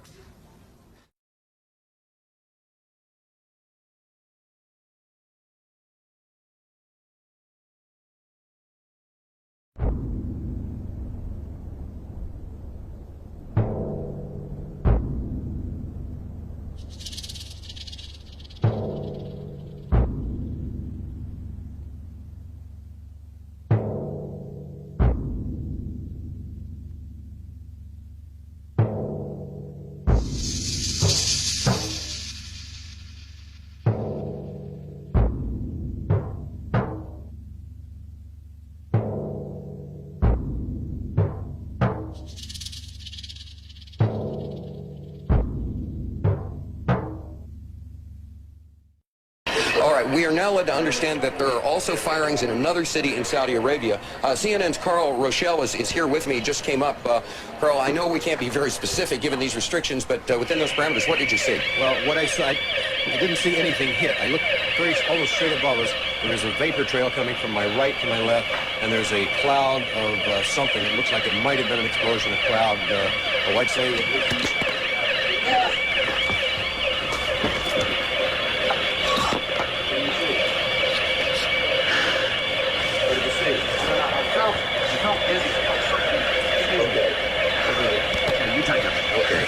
My apologies for that. He's putting on a gas mask. There hasn't been any gas dropped here that we could tell. You smell anything? No. You may smell some of the fumes from a missile exhaust going off.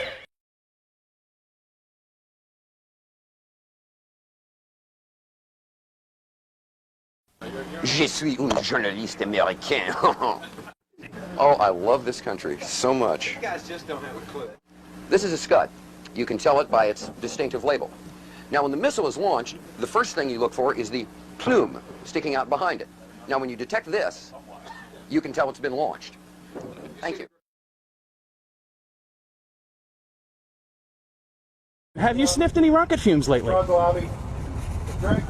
You got a gas mask around, bud? Oh, I get it. Oh, I see. That's good.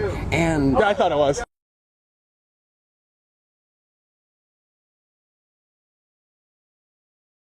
They took the babies out of the incubators. Took the incubators and left the children to die on the cold floor.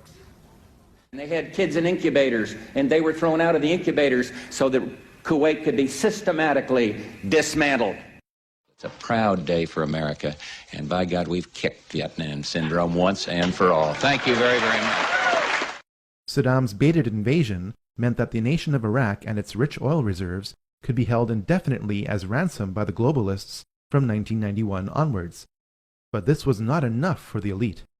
George Herbert Walker Bush, member of Bohemian Grove and Skull and Bones, whose father helped finance the Nazis, signaled the intention of the Illuminati. His New World Order speech to Congress was given on September 11, 1990, exactly 11 years before another staged event. The crisis in the Persian Gulf, as grave as it is, also offers a rare opportunity to move toward an historic period of cooperation. Out of these troubled times, our fifth objective, a new world order, can emerge.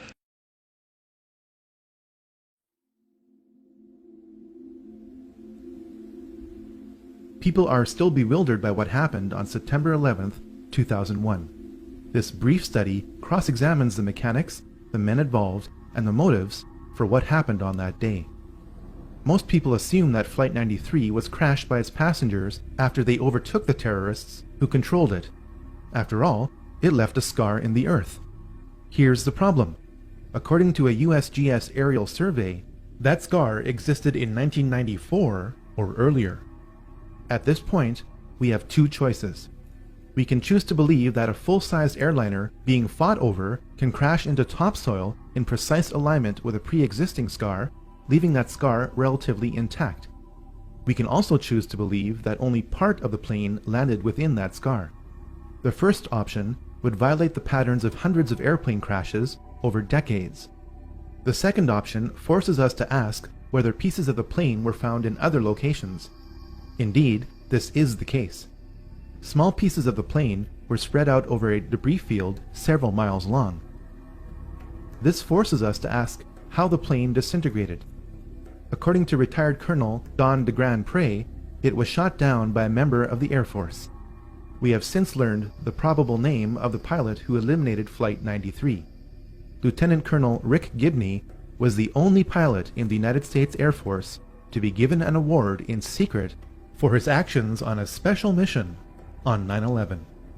Most people assume that Flight 77 struck the Pentagon with no warning by a crack pilot. In recorded testimony before the 9/11 Commission, then Transportation Secretary Norman Mineta recalled what he witnessed in the Presidential Command Center below the White House.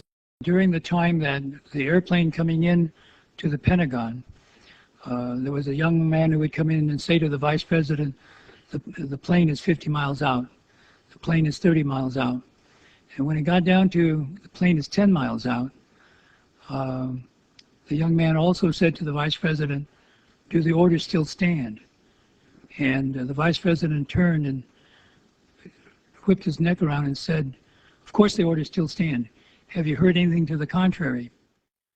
This testimony proves that the Vice President was aware that something was approaching the Pentagon. Hani Hanor is alleged to have hijacked Flight 77 and flown it into the Pentagon. Here's the problem.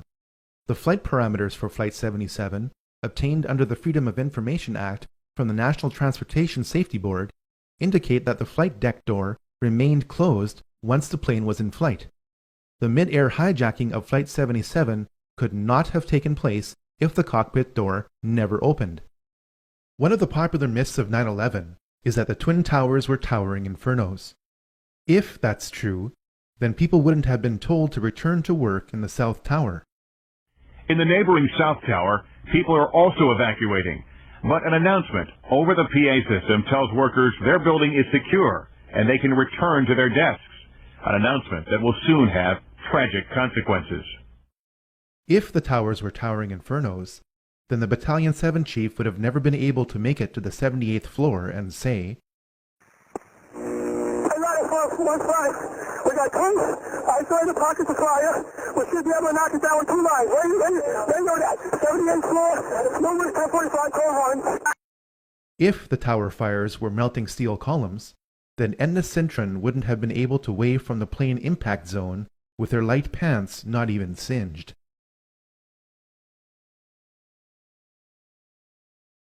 The collapse of Building 7 forces us to consider other possibilities for the collapse of the Twin Towers. Here's the problem. Building 7 was not hit by a plane and not splashed with burning jet fuel, yet at 5:20 p.m. on September 11th, Building 7 fell exactly like the Twin Towers did. For the third time today, it's reminiscent of those pictures we've all seen too much on television before, when a building was deliberately destroyed by well-placed dynamite to knock it down. The most logical explanation for the building collapses on September 11th is the most outrageous: through the use of explosives. All explosives leave residues. A 2009 peer-reviewed scientific paper has been published in the Open Chemical Physics Journal proving that explosive residues of specialized thermite, which could only have been made in advanced military labs, were found in preserved dust samples from the remains of the buildings. Jet fuel is premium-grade kerosene which cannot melt steel. Thermite is a mixture of iron oxide and aluminum. When ignited, it burns at over 2,500 degrees Celsius to instantly liquefy steel. There is plenty of evidence that thermite was used on that day and that it kept reacting for weeks after the buildings collapsed. You'd get down below and you'd see molten steel running down the channel rails, like you're in a foundry. Yeah, like lava. Like lava. In addition to thermite, Two other types of explosives were used to level 3 buildings on 9/11. The job of the shape charge is to cut steel H-beams. The way we do this is by cutting the beam at an angle, which, through a series of beams cut at the same angle, will tend to make the building shift over and walk. Shape charges were used to slice through posts at an angle, not straight across, for a reason.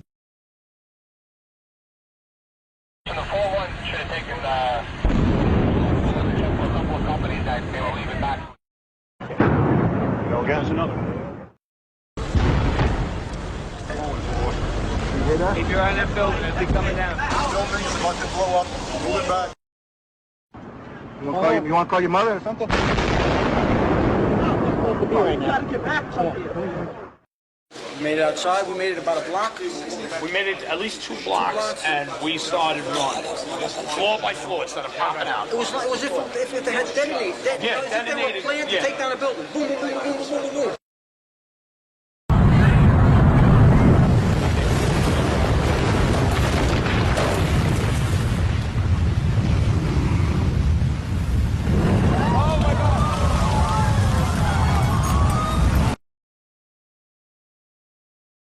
Based on the evidence, the final roll sequences after pre-weakening with thermite and shape charges was most likely done with nuclear explosives.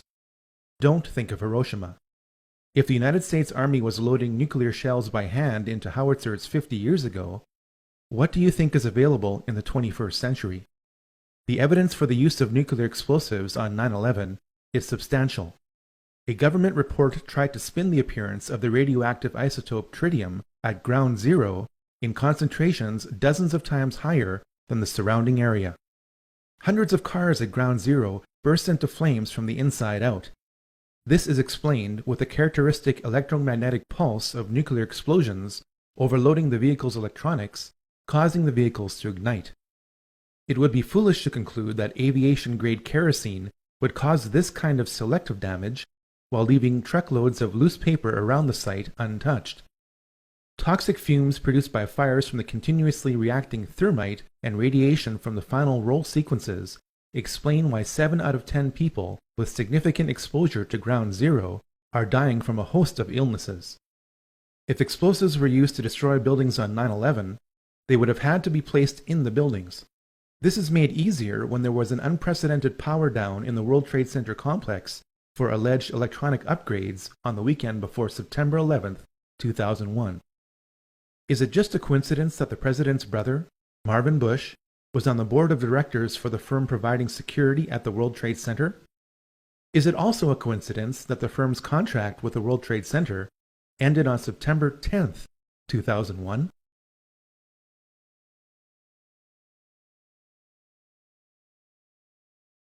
The so-called terrorists who attacked America without warning were trained and lived at U.S. military bases. The radical Islamic terrorists of 9/11 got drunk in a Florida bar, paying for their drinks with a wad of cash. Some of the terrorists who died in 9/11 have turned up alive and well. The 9/11 terrorist list has not been updated. Documents reveal that Osama's CIA codename was Tim Osman. This leads us back to Zbigniew Brzezinski because he created the Mujahideen in the late 1970s, which were later renamed Al-Qaeda. The people of Pakistan know what the U.S. will never admit to, that Osama bin Laden is a CIA asset.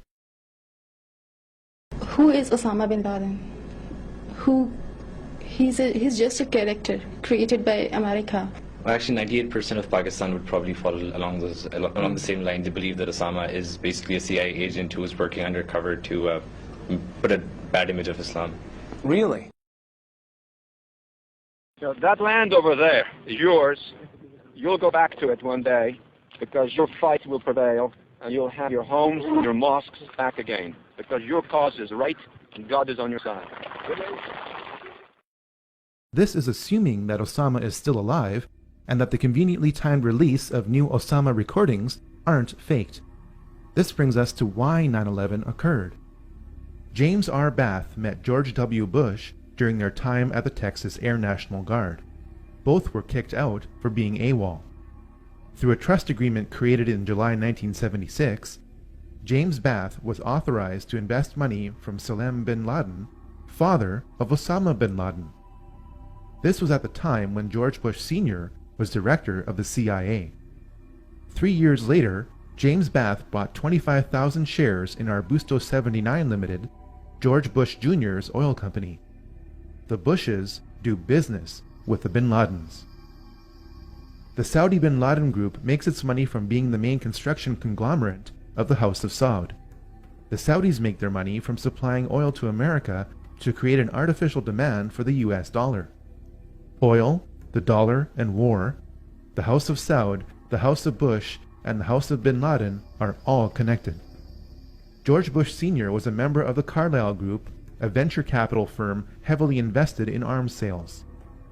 On the morning of September 11, 2001, George H.W. Bush was president when the Carlyle Group hosted a conference at a Washington hotel.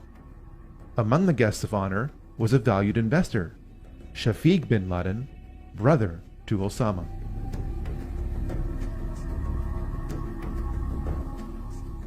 Operation Northwoods is the name of a top-secret report produced in 1962 by the highest-ranking military officer in the United States. This report remained classified for nearly 40 years, and for good reason. It suggested that the United States military should attack America under a system of pretexts. The attack would then be blamed on Cuba as an excuse to invade Cuba. The details of this report are staggering. Items inside a military base could be blown up and burnt. A ship at harbor could be sabotaged by starting large fires with naphthalene. Funerals for mock victims could be conducted. A modified military plane could be substituted for a civilian plane and loaded with passengers under carefully prepared aliases. The military aircraft would then be converted to a drone. The United States military planned to attack America in 1962 using remote-controlled aircraft to justify invading Cuba. Fast forward to 9/11. Because the cockpit door of Flight 77 never opened in flight, this is exactly what happened on 9/11. Now you can never say they'd never think of that. They thought of that in 1962. They thought about it again in 2001. The Project for a New American Century is a neoconservative think tank. Some of its members are the most powerful people in the United States. In a report dated September 2000, 1 year before 9/11, this group wanted to turn the United States military into a vehicle of global domination. You may doubt this interpretation until you turn to page 60. Here, we read that advanced forms of biological warfare that can target specific genotypes may transform biological warfare from the realm of terror to a politically useful tool. This report noted that this transformation would trouble American allies and would take a long time, absent a catastrophic and catalyzing event like a new Pearl Harbor. The goal of the war on terror is to make loads of money and to accelerate the next great dialectical war. Insurgents keep being captured, but some of them turn out to be MI5 agents. Over 160,000 soldiers and 180,000 civilians and mercenaries are being used to fight 100 Al-Qaeda soldiers. Members of Al-Qaeda are being trained at US military bases. Opium is flowing from Afghanistan. The lies are so thick that bricks of cash are being given out to soldiers to keep them quiet. The Illuminati do not want peace. They want more wars. I met Rockefeller through a female attorney I knew, and I met him and I liked him, and he was a very, very smart man. He's the one who told me 11 months before 9/11 ever happened that there was going to be an event. Never told me what the event was going to be, but there was going to be an event, and out of that event, we were going to invade Afghanistan to run pipelines from the Caspian Sea. We were going to invade Iraq, you know, to take over the oil fields, establish a base in the Middle East, and make it all part of the New World Order. And sure enough, later 9/11 happened, and I remember he was telling me how how you're gonna see soldiers looking in caves for people in Afghanistan and Pakistan and all these places, and there's going to be this war on terror, which is no real enemy, and the whole thing is a giant hoax, you know, but it's a way for the government to take over the American people. And he said the end goal is to get everybody chipped, to control the whole society, to have the bankers, the elite people, you know, the bankers and some governor controlling the world. In earlier times, it was easier to control 1 million people than physically to kill 1 million people. Today, it is infinitely easier to kill 1 million people than to control 1 million people. It is easier to kill than to control.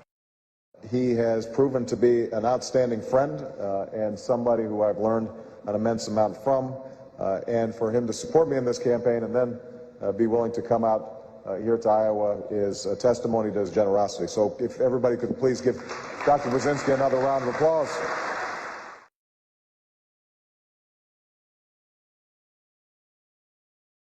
So far, we have learned that over 5,000 years of ancient mystery religions have filtered themselves into Illuminized Freemasonry by the mid to late 1700s.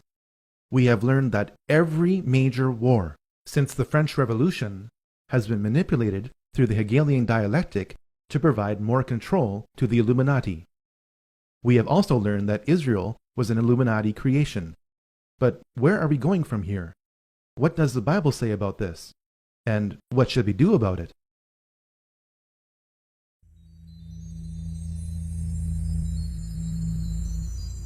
The book of Revelation is filled with a lot of imagery, much of which can be confusing to those who haven't studied it thoroughly. This imagery is a necessary tool used by someone nearly 2,000 years ago trying to describe the complexity of events in our time. Fortunately, the book of Revelation explains a lot of its imagery. Revelation chapter 17 describes a system of world government where a woman rides a beast with 7 heads and 10 horns.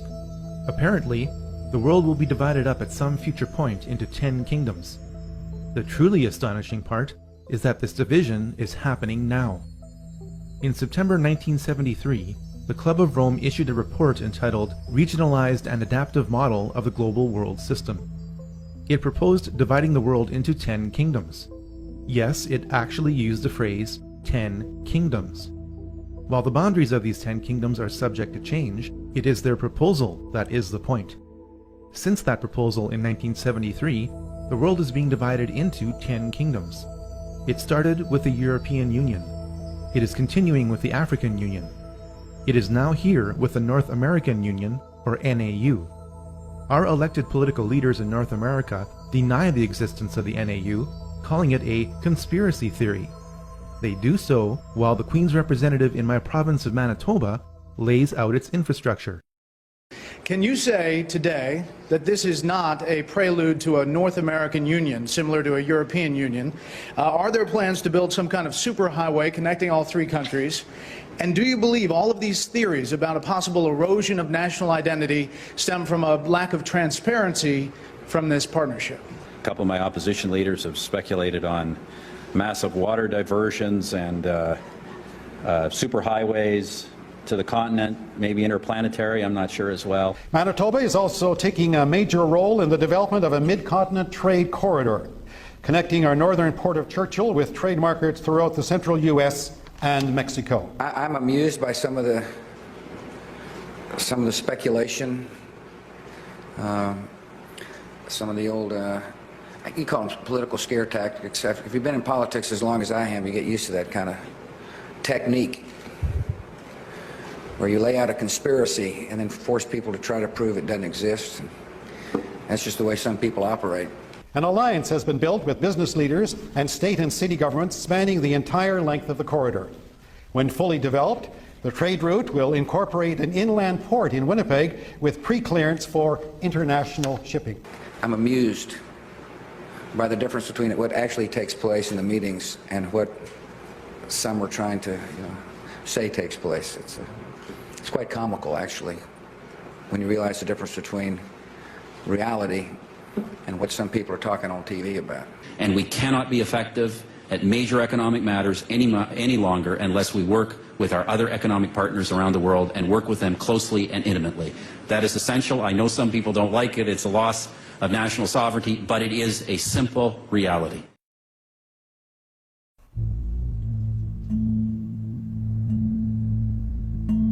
lot of people are wondering about the future of America.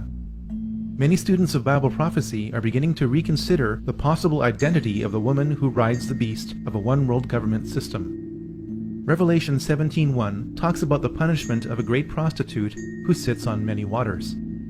Revelation 17:15 explains the imagery of the waters to mean many peoples, multitudes, nations, and languages. In Revelation 17:18, the woman or prostitute is clearly defined as the great city that rules over the kings of the earth. So far, the Whore of Babylon is a dominant multicultural city. New York is a dominant multicultural city. New York is also home to the United Nations, the premier organization of world government. Revelation 18:11-13 lists the many items you can get from this city. They say you can get whatever you want in New York. Look at the last two items in this list, which are slaves or the bodies and souls of men. This verse is amazingly accurate. The United States was allowed to become the world's biggest debtor nation when it became bankrupt in 1933, eventually along with all other nations, because your birth certificate is a bond. You are pledged as collateral on the debt of your nation. You are traded as a human resource on the stock exchanges of the world, especially in New York, the home to the world's largest stock exchange. At the entrance to New York stands the prostitute who sits on many waters, holding a golden cup in her hand. The prostitute has 7 heads, or 7 rays of initiation, radiating from her crown. The prostitute is none other than Queen Semiramis, the ancient queen of Babylon. At the base of the Statue of Liberty is a plaque. It states that the statue is a gift from the Freemasons of France to the Freemasons of America. Revelation 18:15 talks about the merchants of the world who gained their wealth from her, standing amazed at her destruction. Revelation 18:17 describes the woman being consumed by fire in 1 hour. Whether or not the biblical description of Babylon applies to New York today or Iraq tomorrow is a moot point. The point is that because New York fits the Babylonian archetype, or sign of things to come, we should expect that New York should suffer the same fate as Babylon. If my interpretation of Babylon and its destruction is correct, then there ought to be signs of secret societies in America preparing for its destruction. Perhaps the greatest sign of America's pending destruction is on the back of the US $1 bill. You have been told that the bird on the right is an eagle. That's not what Manly P. Hall viewed it as. He knew that it was a phoenix, the ancient mythological bird of fiery rebirth. The phoenix is used to describe how old systems of power are deliberately destroyed to produce new systems of power. The system of power that is being built now is described on the left side on the back of the US $1 bill. You have been told that the Latin phrase Novus Ordo Seclorum means a new order of the ages. If you understood what the Roman poet Virgil meant when he wrote what this phrase is based on, you would know that it means the same thing as Daniel chapter 2, verse 43. For the meaning of that, you will have to wait until volume 3. For now, it means God hath favored our undertakings, new order secular, or new world order. The occult purpose of America is to usher in the new world order on the back of what appears to be a trusted democracy. This purpose is hidden in plain sight.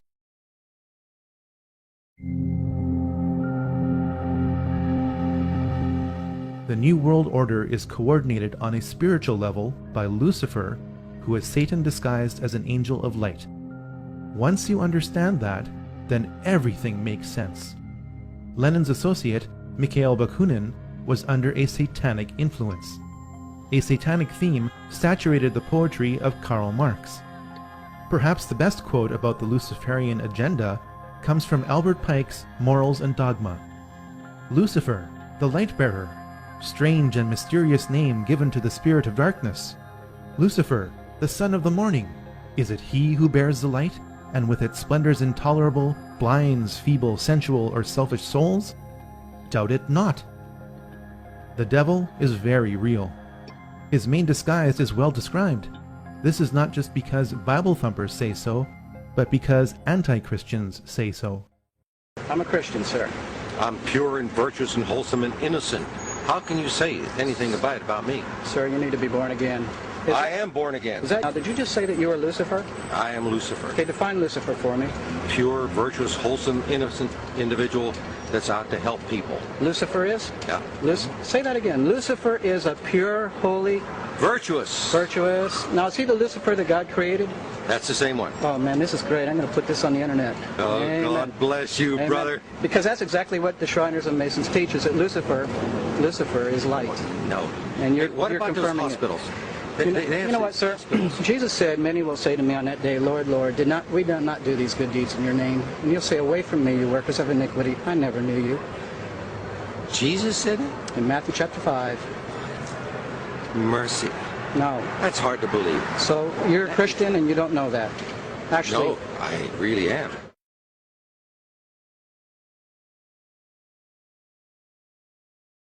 Many people around the world today are particularly concerned with Israel. The Bible said 2,600 years ago in Ezekiel 37 that before the third and final Great War, Jews from around the world will begin to be gathered back to Israel, even in unbelief. Israel has offered cash and land to Iranian Jews to move to Israel. Iranian Jews have refused this offer, saying that they preferred life in Iran. This is one of the many examples which prove that when governments of the world try to force Bible prophecy, it doesn't work. The Bible promises that there will be several great wars over Israel in the future. You can read about them in Ezekiel 38 and 39 and Revelation 19. God is not in the habit of breaking his promises to Israel. God is also not in the habit of rewriting his promises to Israel or any of his prophecies. Christians understand this. Over 1 billion Muslims do not. Today, Israel is a paradox. America and Christianity are loyal to Israel, but Israel isn't loyal to America and to Christianity. Evidence shows that Israel assisted the United States in the 9/11 attacks on itself so that America would be justified in retribution against Israel's enemies. And all of a sudden, down there, I see this van parked. And I see 3 guys on top of the van. And I could see that they were like happy. You know, they didn't look shocked to me. I just happened to see the van, and, hollered over to my lieutenant. I think that could be the van. We checked it out, and it was. We were all on edge, obviously, so I really wasn't looking to make friends with these people, and neither were the officers that I were with. Once we started talking to them, they were pretty much like, hey, we're not against you, we're with you.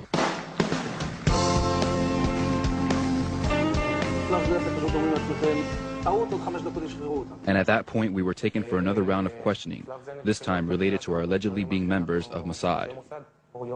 The fact of the matter is, we are coming from a country that experiences terror daily. Our purpose was to document the event. Most directory assistance calls and virtually all call records and billing in the U.S. are done for the phone companies by Amdocs Limited, an Israeli-based private telecommunications company. Amdocs has contracts with the 25 biggest phone companies in America and more worldwide. Since September 11th, more than 60 Israelis have been arrested or detained, either under the new Patriot anti-terrorism law or for immigration violations. A handful of active Israeli military were among those detained, according to investigators, who say some of the detainees also failed polygraph questions when asked about alleged surveillance activities against and in the United States. Building's going to collapse. Nothing information. Building's going to collapse. Nothing information. Investigators suspect that the Israelis may have gathered intelligence about the attacks in advance and not shared it. A highly placed investigator said there are, quote, tie-ins. But when asked for details, he flatly refused to describe them, saying, quote, evidence linking these Israelis to 911 is classified. I cannot tell you about evidence that has been gathered. It's classified information. Some mainline TV preachers are bending over backwards trying to justify Israel's every move to the point where their teachings are anti-biblical. In defense of Israel will shape Christian theology. It scripturally proves that the Jewish people as a whole did not reject Jesus as Messiah. It will also prove that Jesus did not come to earth to be the Messiah. It will prove that there was a Calvary conspiracy between Rome, the high priest, and Herod to execute Jesus as an insurrectionist too dangerous to live. Since Jesus refused by word and deed to claim to be the Messiah, how can the Jews be blamed for rejecting what was never offered? Read it in this shocking expose in defense of Israel. The modern recreation of Israel is causing something to happen that the political Zionists did not intend. Just as the Bible said would happen, many Israelis are beginning to realize that Jesus is the Messiah. היום חיים כבר בינינו כ-15,000 יהודים משיחיים מאמינים בישוע. מתפללים אליו אבל גם מלים את בניהם, מנשקים את המזוזה ומתגייסים לצה"ל במוטיבציה מלאה. שלמה רז פגש בהם וחזר קצת מבולבל. אבל כל זה לא משכנע כמובן חוגים חרדים שנלחמים בהם מלחמת חורמה. ככה מושכים ילדים קטנים לנצרות, נותנים להם בגדים יפים ולחם ואוכל, ואחרי זה אומרים להם בואו תשתחוו ליושר, הרב זר. זוהי הפגנה שארגנו חסידי גור בערד נגד הקהילה המקומית. הנה עיר כסראי באה ממשפחה חרדית, חטפו אותה, עשו ממנה נוצריה. הם חוטפים ילדים ומצפילים אותם לנצרות, תתרחקו מהם. כשהאמונה יוקדת, אין מה שיעצור את התופעה. בשנים האחרונות יש גידול משמעותי במספר הקהילות של היהודים המשיחיים. מדברים לפחות על 15 קהילות רק בירושלים. אפילו באזור הזה, גבול השכונות החרדיות, פועלות כמה קהילות של יהודים משיחיים. הקהילה הזאת, שמן ששון שמה, פועלת במרכז ירושלים. בניגוד לכל הקהילות האחרות שפנינו עליהן, היא הסכימה להיחשף למצלמות. הקהילה הזאת צמחה בשנתיים מ-60 מאמינים לכ-200.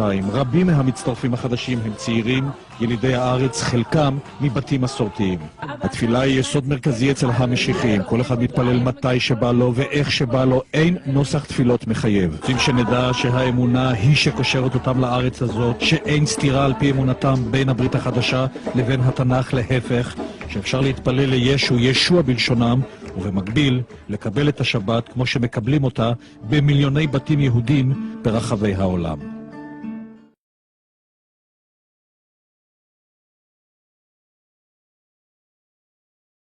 There is a massive spiritual point behind the recreation of Israel. Most of the world's power will continue to return westward at an accelerating pace to where it began, the Middle East. The heart of the Middle East is Israel. The heart of Israel is Jerusalem. The heart of Jerusalem is the Jewish temple. The Bible says that Satan is the prince of this world. The Bible also says that Satan's greatest desire is to be worshipped as the God of all religions in the temple of God. We are very close to the rebuilding of that temple. There is no way that a Jewish temple could be rebuilt in the middle of the Muslim world without a Jewish state. There is no way that a Jewish state could have been established in that world without the UN creating it in response to the Holocaust. There is also no way that the Holocaust or Israel could have occurred without political Zionism. Here is a mystery. Evil has no choice but to follow Bible prophecy. This gives all those who follow the Bible hope for the future. It also poses a major problem for atheists and agnostics. People in these camps blame God or people's idea of God for most of the evil in this world. It would never occur to these groups that all this time it was Satan manipulating people and trying to imitate God who was responsible for most of the evil in this world. Ultimately, Satan is God's tool. For all those who think that the Bible was written by secret societies to fool the world into believing that God is in control of it, keep one thing in mind. The New World Order couldn't control all aspects of one major event. Do you really think that secret societies could arrange hundreds of events over thousands of years?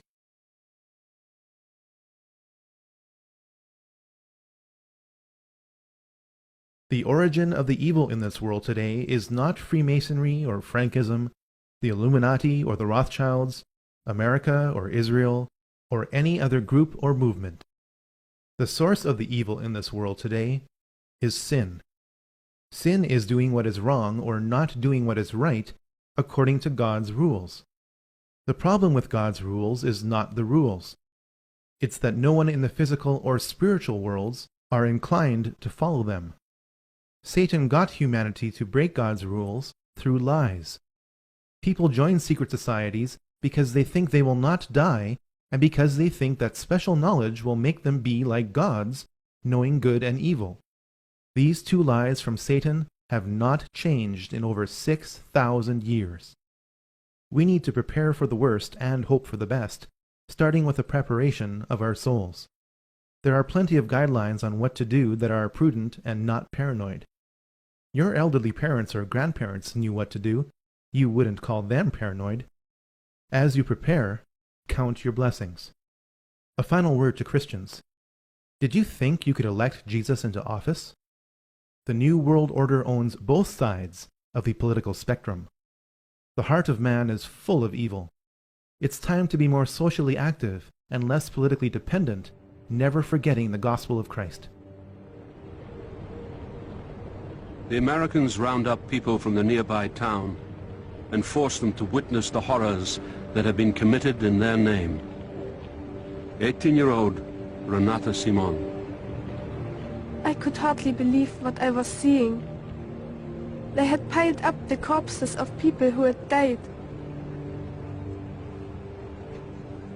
The smell was just too much. I couldn't take it anymore. But the GI shouted at me, "You Hitler, Fräulein! Here, look, look!" Both America and Israel were dedicated to God. Did you ever think that Satan wouldn't have a plan for these two countries? It's time for reform instead of rejection or blind religion. Pray for our countries and institutions and work to reform them. We can get a reprieve just as Nineveh did. A final word to those who are still on the fence. The devil owns the fence. The devil's greatest trick is to appear as an angel of light. He attracts you to him and blinds you with confusing issues like astrotheology and Bible inconsistency, even though consistent copies of the Bible are being discovered all the time. It's time to stop the lies. Tell me, have you ever lied? That makes you a liar, doesn't it? Have you ever stolen anything? Even some candy as a kid? That makes you a thief, doesn't it? Out of your own heart, you admit that you're a lying thief. You're no better than any member of any secret society. You deserve the punishment that you demand all the tyrants of history get. Do you want to defeat the New World Order? Do so one soul at a time, starting with your own. It's time to embrace the truth. Admit that you're a sinner and that you can't reconcile your life with God on your own. Believe that Jesus Christ is God's Son who died for your sins. Confess that Jesus is the Lord of your life. Tell somebody. Dedicate yourself to knowing more about God. Start by reading 1 John near the back of the Bible. It's only 4 pages long. Then read the New Testament. As you do, find a Bible-believing church. If you get a chance to ask some ministers who Jesus is and they don't say something like, God's Son who died for you, move on. They are part of the problem. If Lucifer is a Christian myth, then why are so many anti-Christians dedicated to Lucifer? Lucifer isn't concerned with Moses or Muhammad. He is concerned with trying to be what he could never be, the capstone of heaven. Don't be fooled. Choose who you will serve today.